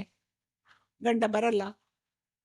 ಅಷ್ಟರಲ್ಲಿ ಬರಲ್ಲ ಅಂತ ಹೇಳ್ಬಿಟ್ಟು ಏನು ಮಾಡೋದು, ಅವಳ ಅಳಿಯ ಅಂದರೆ ಅವನ ಸೋದರಳಿಯ, ನಿಜವಾದ ಒಂದು ಕತೆ ಪ್ರಕಾರ ಮೊದಲೇ ಪಾಲು ಕೊಟ್ಟಿರ್ತಾರೆ, ಅವನು ಬರ್ತಾನೆ. ಇವಳು ಅಲ್ಲಿ ಶವ ಎತ್ತಬೇಕಲ್ಲ, ಯಾರು ಎತ್ತೋದು, ಗಂಡಸರು ಬೇಕಲ್ಲ. ಸಿರಿ ಯಾರನ್ನು ಕ್ಯಾರೇ ಮಾಡಲ್ಲ. ಅವಳು ಹುಟ್ಟಿದ್ದು ಸತ್ಯದ ಸಿರಿ ಅಂತಳಲ್ಲ, ಅವಳ ತಾಯಿ ಹೆತ್ತಿಲ್ಲ, ತಂದೆ ಹುಟ್ಟಿಸಿಲ್ಲ. ಅವಳು ಮಣ್ಣಿನ ಮಗಳು, ಸೀತೆಯಂತೆ. ಅವಳು ಆಲಡೆಯಲ್ಲಿ ಜನಿಸಿದ ಮಗಳು. ಅವಳು ಹೇಳ್ತಾಳೆ, ಆ ಸತ್ಯದ ಮಗು ನಾನಾಗಿದ್ದರೆ ನನ್ನ ಅಜ್ಜನ ಶವ ನನ್ನ ತಲೆ ಮೇಲೆ ಬಂದು ಕೂತ್ಕೊಳ್ಬೇಕಂತೆ. ಹೌವ ಅಂದರೆ ಶವ ಭಾರ ಅಲ್ವಾ, ಹೆಣ ಭಾರ, ಮಣ ಭಾರ, ಶವ ಭಾರ. ಅವಳು ಹೇಳ್ತಾಳೆ. ಹಾಗೆ ಅವಳೇ ಅಂತ್ಯಕ್ರಿಯೆ ಮಾಡ್ತಾಳೆ. ಮತ್ತೆ ಅವಳಿಗೆ ಬರುತ್ತದೆ ಕರೆಯೋಲೆ ಪತ್ತೇರಿ ಕೂಟದಿಂದ. ಪತ್ತೇರಿ ಕೂಟದ ಕರೆಯೋಲೆ ನೋಡಿ, ಅವಳದೇನು ಸಾಮಾನ್ಯ ಹಿಂಸಲ್ಲ. ಅವಳು ಅಲ್ಲಿ ಪಾಠದ ಪ್ರಕಾರ ಅವನು ಒಂದು ಸಣ್ಣ ರಾಜ್ಯನೇ, ತುಂಡು ರಾಜ್ಯನೇ, ಬೆರಮಾಳು ಇದ್ದಾನಲ್ಲ, ಅವಳ ಅಜ್ಜ ಸಾಕಿದವನು. ಅಲ್ಲಿ ಬಂದಾಗ ಅವಳು ಬಾಣಂತೆ, 30 ದಿವಸದ ಬಾಣಂತೆ. ಒಂದು ಕಡೆ 40 ಹೇಳ್ತಾರೆ, ಒಂದು ಕಡೆ 30 ಹೇಳ್ತಾರೆ. ಬಾಣಂತೆ ಅವು, ನಮ್ಮ 40 ದಿನದವರೆಗೆ ಬಾಣಂತೆನೆ.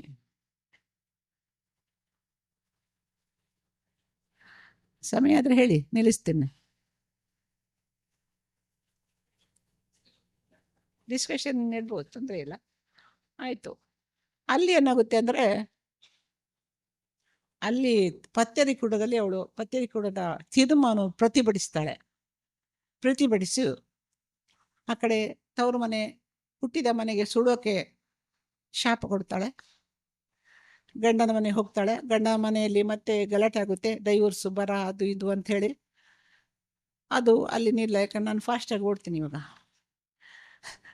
ಅಲ್ಲಿಂದ ಮುಂದೆ ಹರಕೆ ಕೊಡೋಕ್ಕೆ ಬರ್ತಾಳೆ.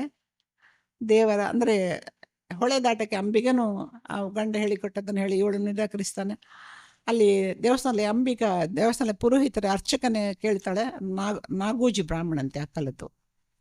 ಅವರು ಇವಳಿಗೆ ಬಾಗಿಲು ತೆರೆಯಕ್ಕೆ ಒಪ್ಪಲ್ಲ, ನಂದು ಪೂಜೆ ಐತೆ ಅಂತಾಳೆ. ಅವ್ರ ಮನೆಗೆ ಹೋದಾಗ ತನ್ನಷ್ಟೇ ಬಾಗಿಲು ತೆರೆಸ್ತಾಳೆ ಇವಳು ಶಕ್ತಿಯಿಂದ. ಪೂಜೆ ಆಗುತ್ತೆ. ಅವರು ಓಡೋಡಿ ಬರ್ತಾರೆ, ನನ್ನ ಊಟ ತೆಗಿಬೇಡಮ್ಮ ಅಂತ ಹೇಳಿ. ಅಲ್ಲಿ ಸಿರಿಗಳನ್ನು ಅಯ್ಯೋಲಿ ಪಯ್ಯುಲಿದ ಪೊಣ್ಣುಲೆ ಅಂತ ಕೇಳ್ತಾರೆ. ಅಯ್ಯೋಲಿ ಪಯ್ಯುಲಿ ಪೊಣ್ಣು ನಾಗನರ್ತಕರ ಅಂತ ಕೇಳ್ತಾರೆ ಸಿರಿಗಳನ್ನು.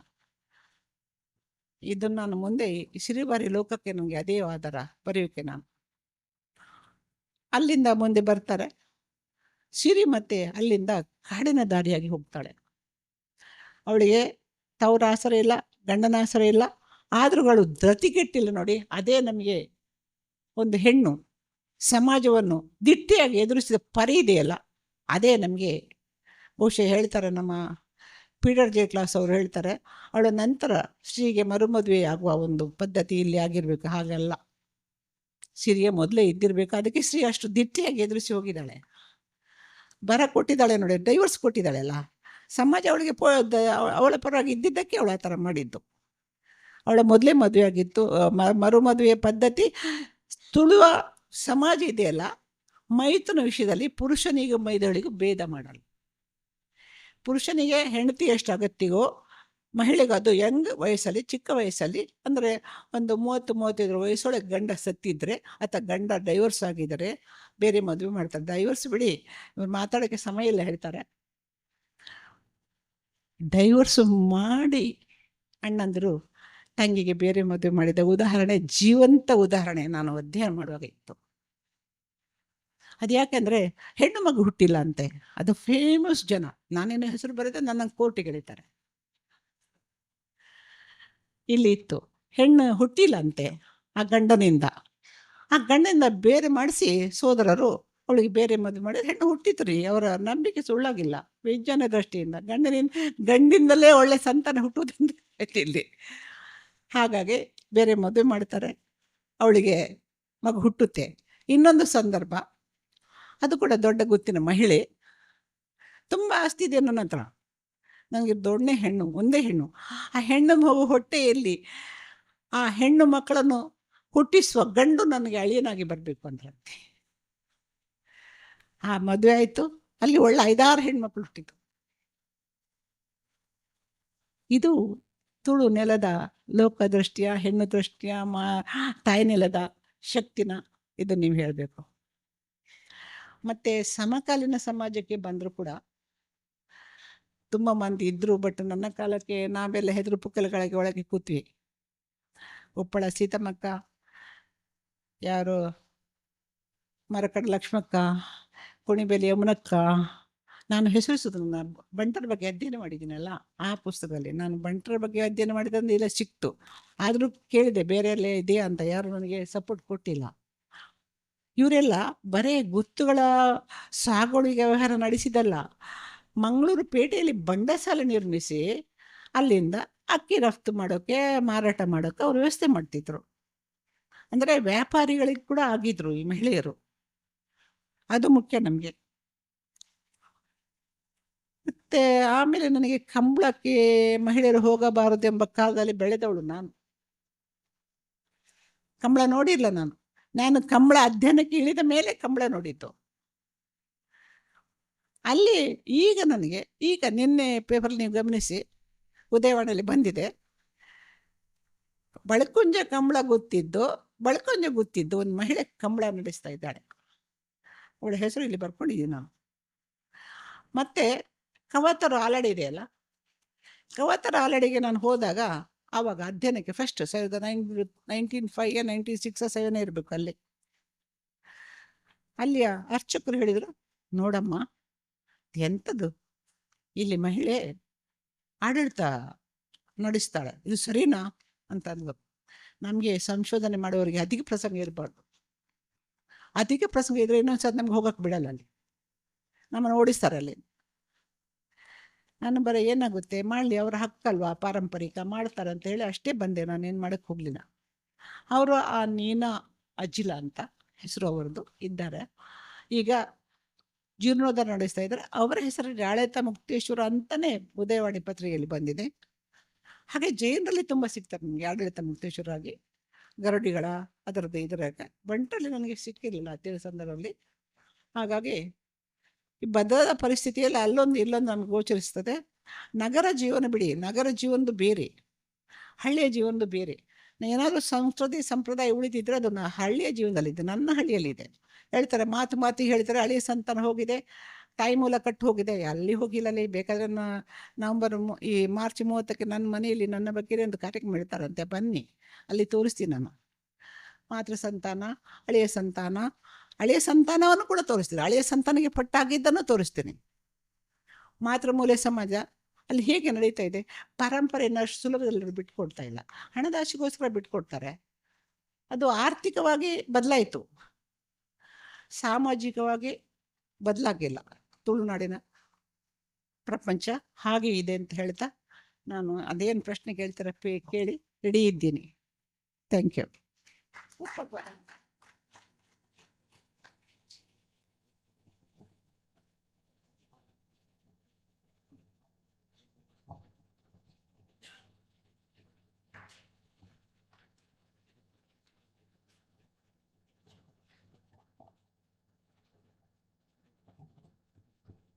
ಪೂರಕವಾಗಿ ಒಂದು ಮಾತು, ಒಂದು ಇನ್ಸಿಡೆಂಟ್ ನೆನಪಾಗ್ತಾ ಇದೆ ನನಗೆ. ಇತ್ತೀಚೆಗೆ ನಡೆದ ಘಟನೆ. ಮಧ್ಯಪ್ರದೇಶದ ಹೈಕೋರ್ಟ್, ನಿಮಗೆಲ್ಲ ಗೊತ್ತಿರ್ಬೋದು, ಮಧ್ಯಪ್ರದೇಶದ ಹೈಕೋರ್ಟ್ನಲ್ಲಿ ಒಬ್ಬರು ಲೇಡಿ ಜಡ್ಜನ್ನು ಡಿಸ್ಮಿಸ್ ಮಾಡ್ತಾರೆ. ಕಾರಣ ಏನು ಅಂತಂದರೆ, ಅವರು ಸಾಕಷ್ಟು ಕೇಸ್ಗಳನ್ನ ಡಿಸ್ಪೋಸ್ ಮಾಡ್ತಾ ಇಲ್ಲ ಅಂತ ಹೇಳಿ. ಆ ಕೇಸ್ ಸುಪ್ರೀಂ ಕೋರ್ಟಿಗೆ ಹೋಗುತ್ತೆ. ಆಕೆಯನ್ನು ಡಿಸ್ಮಿಸ್ ಮಾಡಿದ್ದು ಯಾಕೆ ಅಂತ, ಆಕೆ ಏನಾಗಿತ್ತು ಅಂತಂದರೆ ಮಿಸ್ಕ್ಯಾರೇಜ್ ಆಗಿರ್ತದೆ. ಮಿಸ್ಕ್ಯಾರೇಜ್ ಆದ ಮೇಲೆ ಆಕೆ ಟ್ರಾಮಾಕ್ಕೆ, ಆ ನೋವಿಗೆ ಒಳಗಾಗಿ ಆಕೆಯ ಮಾನಸಿಕ ಸ್ಥಿತಿ ಸ್ವಲ್ಪ ಹೆಚ್ಚು ಕಮ್ಮಿ ಆಗಿ ಹೆಚ್ಚು ಕೇಸ್ಗಳನ್ನ ಡಿಸ್ಪೋಸ್ ಮಾಡಲಿಕ್ಕೆ ಆಗಿರೋದಿಲ್ಲ. ಸುಪ್ರೀಂ ಕೋರ್ಟಿಗೆ ಹೋದಾಗ ಜಸ್ಟಿಸ್ ನಾಗರತ್ನಮ್ಮ ಆಕೆಯನ್ನು ರೀಇನ್ಸ್ಟೇಟ್ ಮಾಡುವಂಥ ಒಂದು ಇದನ್ನು ಮಾಡ್ತಾ ಒಂದು ಮಾತನ್ನು ಹೇಳ್ತಾರೆ. ಗಂಡಸರಿಗೂ ಮೆನ್ಸ್ಟ್ರುಯೇಷನ್ ಅಂತ ಒಂದು ಇದ್ದಿದ್ರೆ ಹೆಣ್ಣು ಮಕ್ಕಳ ಕಷ್ಟ ಅರ್ಥ ಆಗ್ತಿತ್ತೋ ಏನೋ ಅಂತ ಜಸ್ಟ್ ಒಂದು ನನಗೆ ಹಂಚ್ಕೋಬೇಕು ಅನ್ನಿಸ್ತು, ಹಂಚಿಕೊಂಡೆ. ನೀವೇನೋ ಮುಟ್ಟಿನ ಬಗ್ಗೆ ಅವಾಗ ಮಾತಾಡ್ತಾ ಇದ್ದಾಗ ನೆನಪಾಯಿತು. ಮತ್ತೊಂದು ಏನು ಅಂತಂದರೆ, ಗಂಡು ಹೆಣ್ಣಿನ ಇದೆಯಲ್ಲ ರೇಷಿಯೋ ಈಗ 106.5 ಗಂಡಿಗೆ 100 ಹೆಣ್ಣು ಮಕ್ಕಳು ಇರೋದೀಗ ಈ ದೇಶದಲ್ಲಿ. ಅದು ಯಾವಾಗ ಹೀಗೆ ಬದಲಾಯಿತು ಅಂದರೆ, ಸ್ಕ್ಯೂಡ್ ಆಯಿತು ಅಂದರೆ 1980-90 ನಂತರ ಅದು ಬದಲಾದ್ದು. ಯಾಕಾಯಿತು ಅಂತಂದರೆ, ಆವಾಗ ಅಲ್ಟ್ರಾಸೌಂಡ್ ಅಂತ ಒಂದು ನಮ್ಮ ಟೆಕ್ನಾಲಜಿಯಲ್ಲಿ ಬಂತು. ಅಲ್ಲಿಂದ ಭ್ರೂಣಲಿಂಗ ಪತ್ತೆಗೆ ಅನುಕೂಲ ಆಯಿತು. ಇದನ್ನು ಜಸ್ಟ್ ಒಂದು ಮೆನ್ಷನ್ ಮಾಡಬೇಕು ಅಂತ ಅನಿಸಿತು. ಇದು ನಮ್ಮ ಸ್ಥಿತಿ. ನಂತರದ ಯಾವುದಕ್ಕೆ ಅದನ್ನು ಟೆಕ್ನಾಲಜಿಯನ್ನು ನಾವು ಬಳಸ್ಕೊಂಡ್ವಿ ಅನ್ನುವಂಥದ್ದು ನಮ್ಗೆ ಗೊತ್ತಿದೆ. ಇದು ನಮ್ಮ ಪರಿಸ್ಥಿತಿ, ನಾವು ಬದುಕ್ತಿರುವಂಥ ಒಂದು ಪರಿಸರದ ಸ್ಥಿತಿ ಅದು ಅಷ್ಟೇ.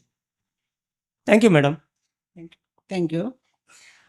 ಈಗ ನೀವು ಹೇಳ್ತಿರಲ್ಲ ಹೆಣ್ಣು ಸಂತಾನದ ಬಗ್ಗೆ ಮಾತಾಡಿದ್ರೆ, ಈ ತುಳುನಾಡಿನ ಶಾಸನಗಳಲ್ಲಿ ಸತಿ ಹೋದ ಬಗ್ಗೆ ಸತಿ ಕಲ್ಲುಗಳು, ತುಳು ನೆಲದ ಮಹಿಳೆಯರ ಸತಿ ಕಲ್ಲುಗಳು ಇಲ್ಲ, ಗಮನಿಸಿ. ಸತಿ ಕಲ್ಲುಗಳು ದಂಡಿನಲ್ಲಿ ಯುದ್ಧ ಮಾಡಿದವರಿದೆ, ಅದು ತುಳು ನೆಲದವರಲ್ಲ. ಅಧ್ಯಯನ ಮಾಡಿದ್ದಾರೆ BM ರೋಹಿಣಿಯವರು. ತುಳು ನೆಲದ ಮಹಿಳೆಯರ ಸತಿ ಕಲ್ಲುಗಳಿದೆ. ಮತ್ತೆ ಹೇಳಿದರೆ ಭ್ರೂಣ ಹತ್ಯೆಯಲ್ಲಿ ಕೂಡ ನಿಮಗೆ ನನಗೆ ಗೊತ್ತಿದ್ದಾಗೆ ತುಳು ಮಹಿಳೆಯರು ಭ್ರೂಣ ಹತ್ಯೆ, ಹೆಣ್ಣು ಅಂತ ಭ್ರೂಣ ಹತ್ಯೆ ಮಾಡಕ್ಕೆ ಹೋಗಲ್ಲ. ಭ್ರೂಣ ಹತ್ಯೆ ಮಾಡ್ಬೋದು ಮಕ್ಕಳು ಬೇಡ ಅಂತ. ಹೆಣ್ಣು ಮಗು ಅಂತ ಭ್ರೂಣ ಹತ್ಯೆ ಮಾಡುವ ಸಂದರ್ಭ ತೀರಾ ಕಡಿಮೆ, ಇಲ್ಲವೇ ಇಲ್ಲ ಅಂತ ಹೇಳ್ಬೋದು ನಾನು. ಮತ್ತು ಇಂಥ ಸಂದರ್ಭಗಳು ನನ್ನ ವಿಷಯದ ವ್ಯಾಪ್ತಿದ ಹೊರಗಿದೆಯಲ್ಲ, ಹಾಗಾಗಿ ಅದು ನಾನು ಬಿಟ್ಬಿಡ್ತೇನೆ.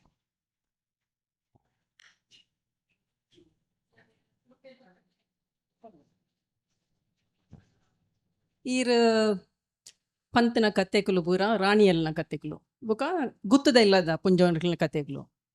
ಅಕ್ಲೆಗ್ ಒಂಜಿ ನಮನದ ಪವರ್ ಇತ್ತನ ದಾಯಕ್ ಪಂಡ ಅಕ್ಲೆಗ್ ಭೂಮಿ ಇತ್ತನ, ಭೂಮಿದ ಮಿತ್ತ ಹಕ್ಕಿತ್ತನ. ಆಂಡ ಭೂಮಿ ಇಜ್ಜನ್ನ, ಗುತ್ತು ಇಜ್ಜನ್ನ, ರಾಜ್ಯ ಇಜ್ಜನ್ನ ಪುಂಜೋನ ಅಕ್ಲೆಗ್ ಎಂಚಿನ ಹಕ್ಕಿತ್ತನ. ಬೇಕಲ್ ಮಾತಾ ಭೂಮಿ ಇತ್ತನ. And that is part of the feudal system. So ಅಕ್ಲ್ ಕೂಡ ಆ ಫ್ಯೂಡಲ್ ಸಿಸ್ಟಮ್ ದಕ್ಲ್ ಆ ಒಂಜಿ ಪಾರ್ಟ್ ಆದಿತ್ತೇರು. ಬೊಕೊಂಜಿ ಪಂಡ ಈರು ಪಂಡರ ಒಂದು ಕೆಡ್ಡಸ ಪನ್ಪುನ ಭೂಮಿಗೆ ಮುಟ್ಟಾಪುನ, ಭೂಮಿ ಪಿದಾಯ ಆಪುನೇನು ನಮ್ಮ ಸೆಲೆಬ್ರೇಟ್ ಮನ್ಪುನ ಇಂದು. ಆಂಡ ಅವೇ ಕೆಡ್ಡಸಾಗ ಪೊಂಜೋನ್ ಅಕ್ಲೆಗೆ ಪಿದಾಯನಾಗ ಅಕ್ಲೆಗೆ ಪೋಯರ ಆಪ್ಚಿ ಅತ್ತೆ ಬೊಕ ಈ ಕುಟುಂಬಡ್ಲ ಸಮ್ಮಲೆಲೆಗ ಹೆಚ್ಚ ಅಧಿಕಾರ. ಆಂಡ ಸಮ್ಮಲಲ್ಲಿ ಇಜ್ಜಂದುಪ್ನಾಗ ಹಿರಿಯ ಪುಂಜೋಗ್ಲ ಅಧಿಕಾರ ಬರ್ಪುಂಡು. ಅಂಚಾದ ಅವು ಮಾತ ಒಂಜಿ ಕಾಂಟ್ರಡಿಕ್ಷನ್ಸ್ ಉಂಡು. ನಮ್ಮ ಮ್ಯಾಟ್ರಿಲೀನಿಯಲ್ ಪಂಡ ಏಪಲ ಮ್ಯಾಟ್ರಿಯಾಕಲ್ ಆವಡ್ದಿಜ್ಜಿ. ಆಂಡ ಮ್ಯಾಟ್ರಿಲೀನಿಯಾಲಿಟಿಯಿಂದ ಮ್ಯಾಟ್ರಿಯಾಕಲ್ ಪವರ್ ಬರ್ಪುಂಡು ಪುಂಜೋನಕ್ಲೆಗೆ. ಅಂಚಾದ ನಮ್ಮ ನೇನ್ ಮಾತ ತೂನಾಗ ಈ ಕಾಂಟ್ರಡಿಕ್ಷನ್ಸ್ ಎಲ್ಲ ತೂವೋಡು. ಹೌದಾ? ಕರೆಕ್ಟ್. ಇತ್ತ ಕೆಡ್ಡಸ ವಿಷಯ ಪಂಡರತ್ತೆ, ಪಿದಾಯಪಿನ ವಿಷಯ ಪಂಡರ, ಪಿದಾಯಪಿನ ವಿಷಯ ಪಂಡರತ್ತೆ ಇರೋರು ಅವ್ರು ಏನು ಹೇಳಿದ್ರು, ನಾವು ಹೇಳಿದೆ ಕೆಡ್ಡಸ ಅಂದರೆ ಭೂಮಿಗೆ ಮುಟ್ಟು, ಪಿದಾಯ ಅಂದರೆ ಮುಟ್ಟು ಅಂತ ತುಳು ಭಾಷೆಗೆ ಒಂದು ಪದ ಕಲಿತು ಹೋಗುವಾಗ ಭೂಮಿಗೆ ಮುಟ್ಟಾಗ್ತದೆ ಅಂತ. ಆ ಮುಟ್ಟಿನ ಸಂದರ್ಭದಲ್ಲಿ ಮಹಿಳೆಗೆ ಮುಟ್ಟಾದರೆ ಅವಳು ನೆಲದ ಮೇಲೆ ಹಾಸಿಗೆ ಮೇಲೆ ಮಲಗೋ ಹಾಗಿಲ್ಲ, ಅವಳು ಪಜ್ಜಿ ಮಡಲು ಅಂದರೆ ಹಸಿ ಮಡಲಲ್ಲಿ ಮಲಗಬೇಕು. ಇದು ಪದ್ಧತಿ. ಇದು ಯಾಕೆ ಮಾಡಿದ್ದಾರೆ ಅಂತ ನನಗೆ ಗೊತ್ತಿಲ್ಲ, ನಾನು ಅದರಲ್ಲಿ ಭಾಗಿಯಾಗಿಲ್ಲ. ಹಾಗಾಗಿ ಇದು. ಮತ್ತೆ ನೀವು ಹೇಳಿದ್ರ ಭೂಮಿ ಇಲ್ಲದವರ ಪಾಡೇನು ಅಂತ. ಭೂಮಿ ಇಲ್ಲದವರ ಪಾಡು ನಾನು ಹೇಗೆ ಹುಡುಕಲಿ ಹೇಳಿ? ಅವರು ಜಮೀನ್ದಾರಿಗಳ ಒಕ್ಕಲು ಮಕ್ಕಳಾಗಿ ಅದರ ಹಾಗಂತ ಕಸುಬುಗಾರಿಕೆ ಅವ್ರೇನು ತೊಂದರೆ ಇಲ್ಲ. ಈಗ ಮಣ್ಣಿನ ಮಡಿಕೆ ಮಾಡುವವರು, ಗೋಲ್ಡ್ ಸ್ಮಿತ್, ಅವರು ಇವರು ಕಸುಬುಗಾರಿಗಳು. ಇನ್ನೊಂದು ಕೃಷಿ ವರ್ಗ, ಕಾರ್ಮಿಕ ವರ್ಗ, ಅದರಲ್ಲಿ ಬೇರೆ ಬೇರೆ ಇದೆಯಲ್ಲ. ಕಸುಬುಗಾರಿಕೆಯವರಲ್ಲಿ ಕೂಡ ಮಹಿಳಾ ಸ್ವಾತಂತ್ರ್ಯಕ್ಕೆ ಅವರ ಪುರುಷ ಪ್ರಧಾನ ಸಮಾಜದವರು ಇರು ಜಾಸ್ತಿ.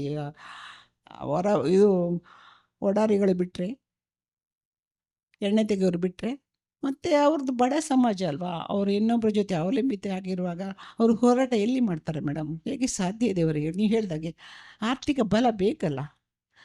ಆರ್ಥಿಕ ಬಲ ಇದ್ದಾಗ ಮತ್ತು ಇವತ್ತಿಗೂ ನೋಡಿ, ಯಾರು ಸ್ವಲ್ಪ ಆರ್ಥಿಕ ಬಲ ಗಟ್ಟಿ ಇದ್ದಾರೆ ಈ ಸಮಾಜವನ್ನು ಎದುರಿಸ್ತಾರೆ. ಈ ಸಮಾಜವನ್ನು ಎದುರಿಸೋಕ್ಕಾಗಲ್ಲ, ಎಲ್ರಿಗಾಗಲ್ಲ, ನನಗೆ ಆಗಲ್ಲ, ಇನ್ನು ಬೇರೆಯವ್ರಿಗೆ ಅಂತ. ಮತ್ತು ಹಲೋ, ಕೇಳಿಸ್ತದೆ ಮೇಡಮ್? ನಾನು ಇದು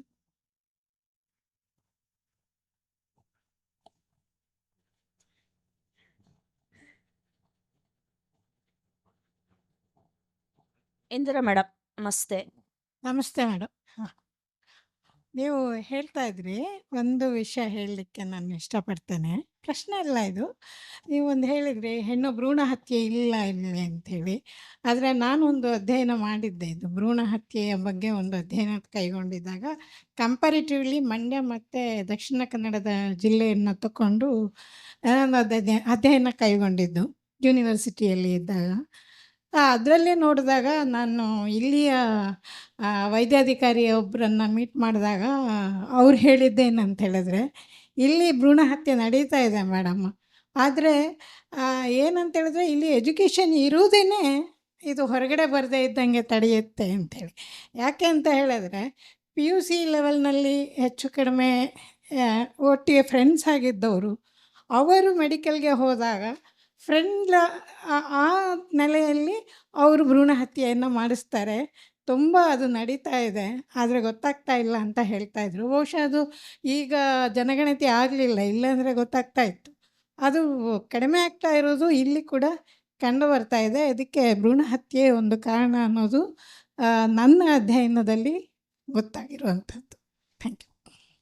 ನೀವು ಅಧ್ಯಯನದಲ್ಲಿ ಅದು ವಲಸೆ ಬಂದವರದ ಪಿತೃಪ್ರಧಾನ ಸಮಾಜನ ಮಾತೃಪ್ರಧಾನ ಸಮಾಜ ಅಂತ ಗಮನಿಸಿದ್ದೀರಾ? ಹಾಂ, ಗಮನಿಸಿದ್ದೇನೆ. ಮಾತೃಪ್ರಧಾನ ಸಮಾಜದಿಂದ ಇತ್ತಾ? ಹಾಂ, ಹೌದು ಹೌದು. ಉದಾಹರಣೆ ಕೊಡ್ಬೋದಾ? ನನಗೆ ಉದಾಹರಣೆ ಅವರ ಹೆಸರು ಹೇಳಲಿಕ್ಕೆ ನನಗೆ ಇಷ್ಟ ಇಲ್ಲ, ಯಾಕೆಂದರೆ ಅವರೇ ಹೇಳ್ಕೊಂಡಿದ್ದು. ಒಬ್ಬರು ಡಾಕ್ಟ್ರು, ಅವರು ಇಲ್ಲಿಯವರೇ. ಅವರು ಹೇಳಿದ್ದೇನಂತ ಹೇಳಿದ್ರೆ ಅವರ ಫ್ಯಾಮಿಲಿಯೇ ಆಗಿದೆ, ಅದು ಅವರೇ ಡಾಕ್ಟ್ರು, ನಮ್ಮ ಫ್ಯಾಮಿಲಿಯಲ್ಲೇ ಆಗಿದೆ, ಆದರೆ ನಾನು ಪ್ರತಿರೋಧಿಸ್ಲಿಕ್ಕೆ ಆಗಲಿಲ್ಲ ಅಂತ ಅವರು ಇರ್ಬೋದು, ಇಲ್ಲ ಅಂತ ಹೇಳಿ ವಾದ ಮಾಡುವ ಸಾಧ್ಯ ಇಲ್ಲ, ನಾನು ವಾದ ಮಾಡಲ್ಲ. ಆದರೆ ಭ್ರೂಣ ಹತ್ಯೆಗೆ ಕಾರಣಗಳು ಇರುತ್ತಲ್ಲ, ಸಮಾಜಕ್ಕೆ ಹೆದರಿ ಮಾಡೋದಿದ್ರೆ ಕಾರಣಗಳಿಗೆ ಈಗ ನಾವು ಹೋದ್ರೆ ಅದು ಇನ್ನೊಂದು ಆಯಾಮ ತಕೊಂಡ್ಬಿಡತ್ತೆ. ಸಮಾಜ ಈಗ ಸಮಯ ಇಲ್ಲ. ಒಂದು ನಿಮಿಷ, ನಾನು ಸಮಾಜ ಪದ್ಧತಿಯ ಬಗ್ಗೆ ಮಾತಾಡೋಣ. ಹೆಣ್ಣಿನ ತುಳುವ ಸಮಾಜದಲ್ಲಿ ಕರಾವಳಿಯಲ್ಲಿ ಹೆಣ್ಣಿನ ಲೋಕದೃಷ್ಟಿಯ ಬಗ್ಗೆ ಮಾತಾಡಕ್ಕೆ ಬಂದಿದ್ದು. ಆ ಲೋಕದೃಷ್ಟಿಯ ನಾನು ಪರಿಚಯ ನನಗೂ ಇಲ್ಲ ಮಾಡೋಕ್ಕೆ ಹೋಗ್ತಾನೆ ಇಲ್ಲ. ನಾನು ಇರ್ಬೋದು, ಅದು ಇಲ್ಲ ಅಂತ ಹೇಳಲ್ಲ, ಬಟ್ ಅದು ಕೂಡ ಮುಖ್ಯ ಅಲ್ಲ ನಮಗೆ. ನಾವು ಅದನ್ನು ಸ್ವಲ್ಪ ವಿಚಾರಿಸ್ತೀವಿ, ಯಾರವರು ಹೆಣ್ಣು ಮಗುವಿನ ಹತ್ಯೆ ಮಾಡುವವರು. ಹೆಣ್ಣು ಮಗುವಿನ ಹತ್ಯೆಯನ್ನು ಇವತ್ತಿಗೂ ನಮ್ಮ ಸಮಾಜ ವಿರೋಧಿಸ್ತದೆ, ಅದು ಮುಖ್ಯ.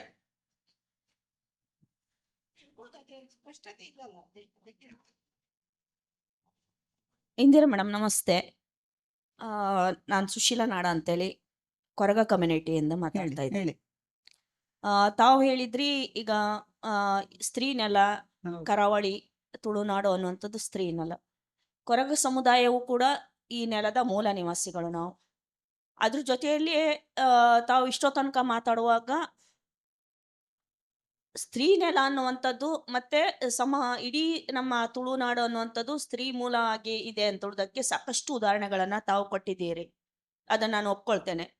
ಇವತ್ತು ನಮ್ಮ ಆದಿವಾಸಿ ಸಮುದಾಯವು ಕೂಡ ಇಡೀ ನಮ್ಮ ರಾಷ್ಟ್ರ ಮತ್ತು ಹೊರ ದೇಶದಲ್ಲಿಯೂ ಕೂಡ ಆದಿವಾಸಿ ಸಮುದಾಯ ಅನ್ನುವಂಥದ್ದು ಸ್ತ್ರೀ ಮೂಲವೇ. ಇವತ್ತಿಗೂ ಕೂಡ ನಾವು ಮಾತೃಪ್ರಧಾನ ವ್ಯವಸ್ಥೆಯಲ್ಲೇ ನಾವು ಬೆಳಿತಾ ಇರುವವರು. ಇಂತಹ ಮಾತೃಮೂಲ ಸಮುದಾಯವು ತಾವು ಈಗ ಕಂಬಳದ ಬಗ್ಗೆ ಸಾಕಷ್ಟು ವಿಚಾರಗಳನ್ನ, ಅದು ಏನು ಪ್ರಕೃತಿ ದತ್ತವಾಗಿ ಇರುವಂತಹದ್ದು ಒಂದು ಕೃಷಿ ಮೂಲ ಅನ್ನುವಂಥ ವಿಚಾರಗಳನ್ನ ತಾವು ಮಂಡಿಸಿದ್ದೀರಿ ಅಲ್ವಾ? ತಮಗೆ ತಮ್ಮ ಆದಿ ಅಲಡೆ ಪುಸ್ತಕದಲ್ಲಿ ಕೊರಗರ ಕಂಬಳದ ಪನಿಕುಲ್ಲುನು ವಿಷಯವನ್ನ ಯಾಕೆ ಅಲ್ಲಿ ಅಷ್ಟಾಗಿ ಅದನ್ನ ತಗೊಳ್ಬೇಕು ಅಂತ ಅನಿಸ್ತು. ಅಂದ್ರೆ ಮೂಲ, ಈ ನೆಲದ ಮೂಲ ತನದ ಒಂದು ಸ್ತ್ರೀ ಮಹತ್ವ ಇರುವಂತ ಸಮುದಾಯವನ್ನ ಬೇರೆ ಯಾವುದೇ ವಿಚಾರಗಳನ್ನ ತಾವು ತಗೊಳ್ದೇನೆ ಆ ವಿಷಯವನ್ನ ಯಾಕೆ ತಗೊಂಡಿದ್ದೀರಿ?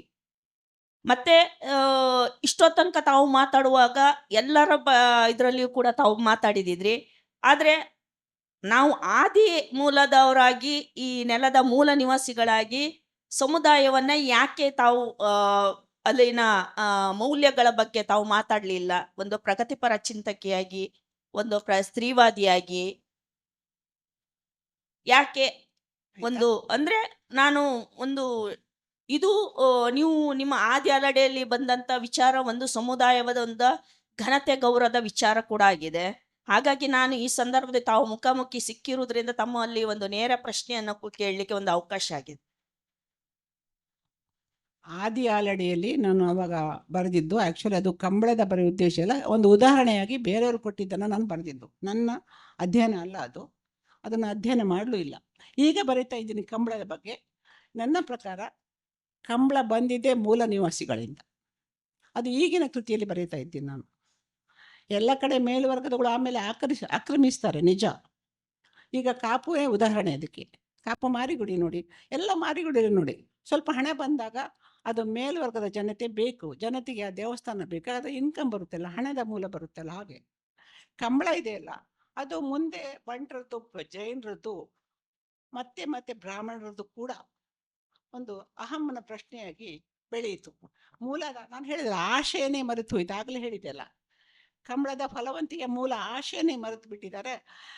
ತಾಯಿ ನೆಲ, ಕೋರಿ ಭೂಮಿ, ಮದುವೆ ಈ ನೆಲದಿಂದ ಹೋಗಿ ಈಗ ಪುರುಷ ಭೂಮಿ, ಮರುಭೂಮಿಯಲ್ಲಿ ಕಂಬಳ ಮಾಡೋಕ್ಕೆ ಸಿದ್ಧತೆ ಮಾಡುವ ಈ ಹೊತ್ತಿನಲ್ಲಿ ಏನು ಇದಕ್ಕೆ ಉತ್ತರ ಕೊಡೋದು ಹೇಳಿ? ಬದಲಾವಣೆ ಜಗದ ನಿಯಮ ಅಂತ ನಾವು ಸುಮ್ಮನೆ ಇರಬೇಕು ಅಷ್ಟೆ.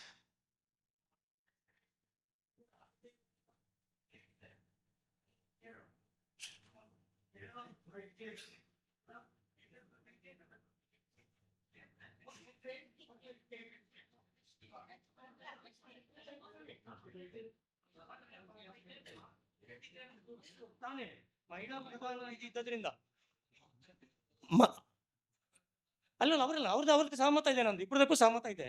ಅಲ್ಲಿ ಒಂದು ಅಂತ ಹೇಳಿದ್ರೆ ಅವ್ರು ಹೇಳಿದ್ರು, ಮಹಿಳಾ ಪ್ರಧಾನ ಇದು ಇದ್ದಲ್ಲಿ ಉಂಟಲ್ಲ, ಮಹಿಳಾ ಪ್ರಧಾನ ಸಮಾಜ ಒಂದು ಕಡೆಯಲ್ಲಿ ಹೆಚ್ಚು ಇದ್ದಲ್ಲಿ ಈ ಭ್ರೂಣ ಹತ್ಯೆ ಕಡಿಮೆ ಇದೆ ಅನ್ನೋದು ಕೂಡ ಇದರಿಂದ ಪ್ರೂವ್ ಆಗುತ್ತೆ. ಅಂದ್ರೆ ಅದು ಭ್ರೂಣ ಹತ್ಯೆ ಕಂಟಿನ್ಯೂಸ್ ನಡೀತಾ ಇದೆ, ಅದು ಸಹಜ, ಅದು ಅತ್ಯಂತ ಸಹಮತ ಇದೆ. ಅದು ಎಲ್ಲಿವರೆಗೆ ಬಂದಿದೆ ಅಂತಂದ್ರೆ ನಾನು ಹೇಳಿದೆ, ಟೋಟಲಿ ಆ ರೇಷಿಯೋ ಹ್ಯಾಸ್ ಗಾಟ್ ಸ್ಕ್ಯೂಡ್ ಇಂಡಿಯಾದ್ದು. ನನ್ನ ಪ್ರಶ್ನೆ ಅದಲ್ಲ. ನನ್ನ ಪ್ರಶ್ನೆ ಇರ್ತಾ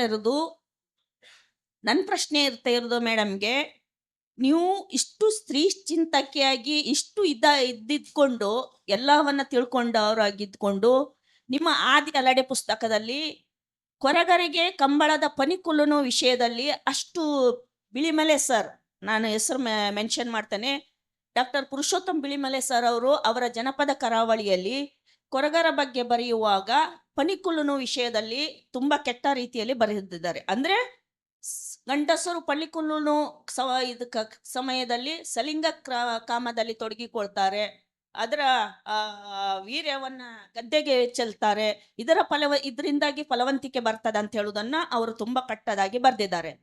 ಅದು ನಾವು ಇಷ್ಟು ತನಕ ನಮಗೂ ಕೂಡ ಗೊತ್ತಿಲ್ಲ. ನಾವು ಯಾಕಂತ ಹೇಳಿದ್ರೆ ನಿಮ್ಮ ಆರ್ಟಿಕಲ್ ಏನು ಆದಿ ಅಲಡೆ ಪುಸ್ತಕ ಬಂದ ನಂತರದಲ್ಲಿ ಇಲ್ಲಿ ತುಳುನಾಡು ವಾರ್ತೆ ಅಂತೇಳಿ ಒಂದು ಪತ್ರಿಕೆ ಇದನ್ನ ವರದಿ ಮಾಡಿದ ನಂತರದಲ್ಲಿ ಸಮುದಾಯಕ್ಕೆ ನಾವು ಅದನ್ನ ವಿಷಯವನ್ನು, ಅದು ಹಿಂದೆ ಕೂಡ ಪುರುಷೋತ್ತಮ ಬಿಳಿಮಲೆ ಅವರ ಮೇಲೆ ಕೇಸ್ ಕೂಡ ಆಗಿದೆ. ಅದು ಕೇಸ್ ನಡೀತಾ ಇರುವಂತಹ ಹಂತದಲ್ಲಿ ಅವರು ನಮ್ಮ ಕೇಸ್ ನಡೆಸೋರು ಕೂಡ ತೀರಿಕೊಂಡ್ರು. ಅದನ್ನು ನಾವು ಮುಂದುವರ್ಸ್ಲಿಕ್ಕೆ ಸಾಧ್ಯ ಆಗ್ಲಿಲ್ಲ.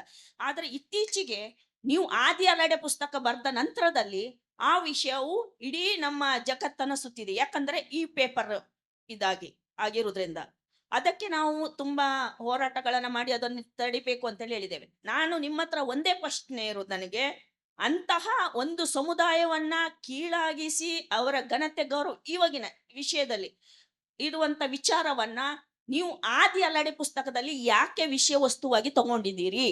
ಅದು ನನಗೆ ಪ್ರಶ್ನೆ. ಕಂಬಳದ್ದು ನೀವು ಬೇರೆ ಕಾನ್ಸೆಪ್ಟ್, ಅದು ಗುತ್ತಿನ ಮನೆಯವರು ನಡೆಸಿದಾರೋ, ಕೊರಗರು ನಡೆಸಿದಾರೋ, ಇನ್ನೊಬ್ಬರಮ್ಮ ನಡೆಸಿದಾರೋ, ಅದು ನನಗೆ ಬೇಡ. ನನಗೆ ಬೇಕಾಗಿರೋ ಪ್ರಶ್ನೆ ಒಂದೇ, ನೀವು ಎಕ್ಸ್ಪೆಷಲಿ ಆಗಿ ಆ ವಿಚಾರವನ್ನ ಅಂದ್ರೆ ಹೊನಿಕುಲ್ಲುನು ಅಂತೇಳಿ ಆ ವಿಚಾರವನ್ನ ಯಾಕೆ ನಿಮ್ಮ ಆದಿ ಅಲೆಡದಲ್ಲಿ ಸಂಗ್ರಹಣೆ ಮಾಡಿದ್ದೀರಾ ಅನ್ನೋದು ನೀವು ಉತ್ತರ ಕೊಡಬೇಕು. ನನಗೆ ನೆನಪಿದ್ದದಂತೆ ಅದು ಕಂಬಳದ ಭಾಗವಾಗಿ ಬಂದಿದ್ದೆ. ಅದಕ್ಕೆ ಕೊರಗರ ಸಮುದಾಯದವರಿಗೆ ನೋವಾಗಿದೆ ಎಂಬುದು ನಿಜ. ನಿಮ್ಮ ಸಮುದಾಯದವರಿಗೆ ನೋವಾಗಿದ್ದರೆ ನಾನು ಅದರ ಕ್ಷಮೆ ಯಾಚಿಸ್ತೀನಿ. ಆದರೆ ಫಲವಂತಿಕೆ ವಿಷಯದಲ್ಲಿ ತುಂಬ ಕಡೆ ಈಗಲೂ ಇದೆ. ಈಗ ನೋಡಿ, ನಮ್ಮ ಖಜುರಾಹೋ ಹೋಗಿ, ನಮ್ಮ ಇಲ್ಲಿ ಮೂಡುಬಿದಿರೆಯಲ್ಲಿ ಅಲ್ಲಿ ಇಲ್ಲಿ ಎಲ್ಲ ಹಳೆಯ ಇದರಲ್ಲಿ ನೋಡಿ, ಗಂಡು ಹೆಣ್ಣಿನ ಲೈಂಗಿಕ ಕ್ರಿಯೆಗಳನ್ನು ತೋರಿಸ್ತಾರೆ. ಅದು ಈ ದೇಶದ ನೆಲಮೂಲದ ಶಕ್ತಿ. ಖಜುರಾಹೋ, ಕೋನಾರ್ಕ್, ತುಂಬ ದೇವಾಲಯಗಳಿದೆ. ದೇವರ ದೇವಾಲಯಗಳು ಯಾಕೆ ಇದನ್ನು ತೋರಿಸ್ತಾರೆ ಹಾಗಾದರೆ? ಎಷ್ಟರ ಮಟ್ಟಿಗೆ ಮತ್ತೆ ನನ್ನ ಹೆಸರು ಹೇಳೋಕ್ಕಾಗಲ್ಲ. ದಕ್ಷಿಣ ಕನ್ನಡ ಜಿಲ್ಲೆಯಲ್ಲಿ ಸುಮಾರು ಕಡೆ ಇದೆ. ಆ ದಕ್ಷಿಣ ಕನ್ನಡ ಜಿಲ್ಲೆಯಲ್ಲಿ ಏನು ವಿಶೇಷ ಅಂದರೆ ಅದು ಮೇಲ್ಗಡೆ ತೋರಿಸಲ್ಲ, ಅದು ಅಡಿಭಾಗದಲ್ಲಿ ತೋರಿಸುತ್ತೆ. ಅಲ್ಲಿ ಕೋನಾರ್ಕನ್ನು ನೀನು ನೋಡಬೇಕು. ನಾನು ಕೇಳಿದೆ ಯಾಕೆ ಈ ಥರ ತೋರಿಸ್ತಾರೆ, ಅದಕ್ಕೆ ಅವ್ರದ್ದೇ ಅದೇ ವ್ಯಾಖ್ಯಾನ ಕೊಡ್ತಾರೆ ಅವರು. ಈಗ ಅದು ನಾವು ಈ ಕಾಲದಲ್ಲಿ ನೀವು ನಂತೂ ಅದನ್ನು ಮಾತಾಡೋಕ್ಕಾಗಲ್ಲ. ಯಾರು ಹೇಳಿದಾಗೆ ನಾವು ಆ ಕಾಲಕ್ಕೆ ವಾಪಸ್ ಹೋಗಬೇಕಾಗುತ್ತೆ. ಈಗಿನ ಕಾಲದಲ್ಲಿ ಅದು ಅಗತ್ಯನಾ ಅಂತ ಹೇಳಿದರೆ, ಅದು ಹಿಂದೆ ಇತ್ತು ಎಂಬುದನ್ನು ಬರೆಯಬಹುದು ಅಷ್ಟೇ ಬರೆದಿದ್ದು.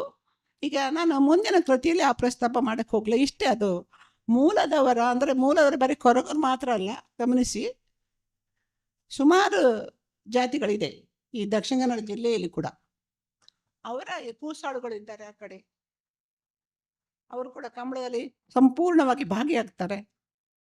ಅವ್ರದ್ದೆಲ್ಲ ಪಾತ್ರಗಳು ಇರೋದಾಗ ಅವರ ಪಾತ್ರ ಅತ್ಯಂತ ಹೆಚ್ಚು ಇರುವುದರಿಂದಾಗಿ, ಮತ್ತು ಇನ್ನೊಂದು ಸಿರಿಕಡ್ಯ, ಸಿರಿಬಾರಿ ಲೋಕದ ಕೃತಿಯಲ್ಲ, ಇಲ್ಲಿ ಬರುವ ಸಿರಿಗಳು, ಇದು ಕೂಡ ಕಂಬಳಕ್ಕೆ ಸಂಬಂಧ ಇದೆ. ಆ ಸಿರಿಗಳಿಗೆ ಅಂದರೆ ಹೆಣ್ಣು ಶಕ್ತಿ. ಇಲ್ಲಿ ಪೂಜೆ ಮಾಡುವುದೇ ಸಿರಿಗಳು, ಮತ್ತು ಅವರಲ್ಲಿ ದೆಯ್ಯಲು ನಲಿಕೆ ಅಂತ ಆಗ್ತದೆ. ಅದರಲ್ಲಿ ಕೊರಗರ ಪಾತ್ರ ವಹಿಸಲ್ಲ, ಅದರಲ್ಲಿ ಪಾತ್ರ ವಹಿಸುವ ಸಮುದಾಯನೇ ಬೇರೆ.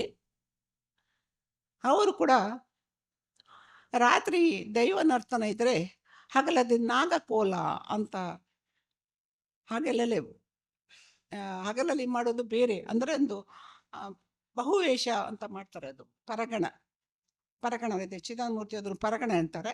ಅದರಲ್ಲಿ ಗಂಡ ಹೆಂಡತಿ ಒಂಥರ ಈಗಿನ ಜನ್ರೇಷನಿಗೆ ಕೂತ್ಕೊಂಡು ನೋಡೋಕ್ಕೂ ಕೇಳೋಕ್ಕೂ ಮುಜುಗರ ಆಗುವಂಥ ಸನ್ನಿವೇಶಗಳು ನಮ್ಮ ಕಣ್ಣ ಮುಂದೆ ಇವತ್ತಿಗೂ ನಡೀತದೆ ಮಾಡಿದಲ್ಲಿ. ಅದೇ ರೀತಿ ಪಾಣರಾಟದಲ್ಲಿ ನಾನು ಕಂಡಿಲ್ಲ. ಮತ್ತು ಇದರಲ್ಲಿ ಬರುತ್ತೆ ಇನ್ನೊಂದು ಉಜಿರೆ ಕಡೆ ಆಗುತ್ತಲ್ಲ ಜಾಲಾಟದಲ್ಲಿ ನಾಗ ಇದು ಅದರಲ್ಲಿ ಎಲ್ಲ ಬರ್ತದೆ. ಅದಕ್ಕೆ ನಾನು ಹೇಳಿದ್ದು ಬರೀ ಕೊರಗ ಸಮುದಾಯ ಅಲ್ಲ, ಇಡೀ ಸಮುದಾಯದ ಫಲವಂತಿಕೆಯ ಆಶೆ ಇದ್ದಿದ್ದೆ. ಎಷ್ಟರ ಮಟ್ಟಿಗೆ ನಾನು ಇದರಲ್ಲಿ ಅನಂತಾಡಿಯಲ್ಲಿ ಕಂಬಳ ನೋಡಕ್ಕೆ ಹೋದವಳು ನಮ್ಮ ಕಂಬಳದ ನಾಗಮನೆ ನೋಡ್ಬೇಕಂದೆ. ಕರ್ಕೊಂಡೋಗೋ ಯಜಮಾನ ಮನೆ ಏನು ಹೇಳ್ತು ಗೊತ್ತಾ, ನಾಗಮನೆಗೆ ಕರ್ಕೊಂಡೋಗೋ, ಬಟ್ ಇವಳನ್ನು ಒಳಗೆ ಕರ್ಕೊಂಡು ಹೋಗುವಾಗ ನಾಗಮಂದ ಹೊರಗೆ ನಿಲ್ಲಿಸುವಂತ. ನೋಡಿ, ತಾಯಿ ಮೂಲದ ಸಮಾಜ ನನ್ನನ್ನು ಹೊರಗೆ ನಿಲ್ಲಿಸ್ಬೇಕಂತ ಹೇಳಿದ್ರು. ಹತ್ತಿರ ಕೆಸರಲ್ಲಿ ತುಳಿದುಕೊಂಡು ಹೋದರೆ ನಾನು ಹೇಳಿದೆ, ಇಲ್ಲಿ ಹೊರಗೆ ನಾನು ಎಂತ ನೋಡುವುದು, ಇಲ್ಲಿ ಸುಮ್ಮನೆ ಕಿರೀಟ ಹೊದ್ದಿದಾಗಿದೆ ಅದೇ ಆ ಬನದ ಮೂಲ ಸಮುದಾಯದವ್ರು ಏನು ಹೇಳಿದಾರೆ, ಬನ್ನಿ ಅಮ್ಮ ಏನಾಗಲ್ಲ, ಅವ್ರು ಹೇಳ್ತಾರೆ ನೀವು ಬನ್ನಿ ಒಳಗೆ ಅಂತ. ಅಂದರೆ ಅವರಲ್ಲಿ ಆ ಧೈರ್ಯ ಇದೆ. ಅದು ಅವರದೇ ನಾಗಬನ, ಅವರದೇ ಮೂಲ ನಾಗಬನ. ಒಳಗೆ ಹೋಗಿ ನೋಡಿದರೆ ಅಪಾರ ಅಧ್ಯಯನ ವಸ್ತು ಅಲ್ಲಿ ಸಿಕ್ತು ನನಗೆ. ಆ ಗಡಿಗೆಗಳು, ಒಡೆದ ಗಡಿಗೆಗಳು, ನಾಗಹೆಡೆಯ ಗಡಿಗೆಗಳು ಮೂಲತಃ ಸಿರಿ ಅಂದರೆ ಅದೇ. ನನ್ನ ಪ್ರಕಾರ ಆ ಸಿರಿಯೇ ಮುಂದೆ ಸಿರಿಬಾರೆ ನಮ್ಮ ಪಾಡ್ದನ ಸಿರಿ ಆಯಿತು. ಯಾಕಂದರೆ ಇಡೀ ಸಿರಿ ಪಾಡ್ದನಲ್ಲಿ ಸಿರಿ ಮಾತ್ರ ಒಬ್ಬ ಅಲೌಕಿಕಳಾಗಿ ಹುಟ್ಟೋದು, ಸಮಾಜವನ್ನು ಎದುರಿಸೋದು, ಗಂಡನನ್ನು ಎದುರಿಸೋದು, ಪತ್ತೇರಿ ಕುಟುಂಬ. ಆದರೆ ಅವಳು ಎಲ್ಲೂ ಯಾವ ಅಲಡಿಯಲ್ಲೂ ಅವಳಿಗೆ ಗರ್ಭಗುಡಿಯ ಪೂಜೆ ಇಲ್ಲ. ಯಾಕಿರ್ಬೋದು ಹೇಳಿ? ಅದಕ್ಕೆ ನಾನೇನು ನೋಡಿದೆ, ನನ್ನ ಊಹೆ ಅದು ಸತ್ಯ ಅಲ್ಲ, ಅದನ್ನು ಪರಾಮರ್ಶಿಸ್ಬೋದು. ಬಹುಶಃ ಇದು ರಾಣಿಯರ ಹಕ್ಕೆಲ್ಲ ಹೋಯ್ತು. ಆ ಕಾಲದಲ್ಲಿ ಮಹಿಳೆಯರಿಗೆ ಹಕ್ಕುಗಳನ್ನು ಮರುಸ್ಥಾಪಿಸುವ ಅಗತ್ಯ ಬಿತ್ತಿರಬೇಕು. ಅದಕ್ಕೆ ಅಬ್ಬಗೆ ದಾರಗೆ ಎಂಬ ಎರಡು ಸ್ತ್ರೀ ಶಕ್ತಿಗಳನ್ನು ಈ ಜೋಡಿ ಸಿರಿಗಳು, ಅಂದರೆ ಇಲ್ಲಿ ಸಿರಿಗಳಂದರೆ ಅತಿಕಾರ್ಯ ಭತ್ತದ ಇಲ್ಲಿ ಇದೆ ಅಲ್ಲ, ಹೆಡಿಗೆಗಳು, ಅತಿಕಾರ್ಯ ಭತ್ತವನ್ನೇ ಸಿರಿಗಳು ಅಂತ ಹೇಳ್ತಾರೆ. ಅದಕ್ಕೆ ಮರುಜೀವ ಕೊಟ್ಟಿರಬೇಕು, ಆ ಸಿರಿಗಳಿಗೆ ಮರುಜೀವ ಕೊಟ್ಟು ಅಬ್ಬಗ ದಾರಗೆ ಮಾಡಿರಬೇಕು ಎಂಬುದು ನನ್ನ ಊಹೆ, ಅದು ಊಹೆ ಮಾತ್ರ. ಅಧ್ಯಯನ ಮಾಡುವವರು ಅದ್ರ ಮುಂದೆ ಮಾಡಬಹುದು, ಮಾಡಿ ಸಂತೋಷ ನನಗೆ. ಧನ್ಯವಾದಗಳು ಮೇಡಮ್.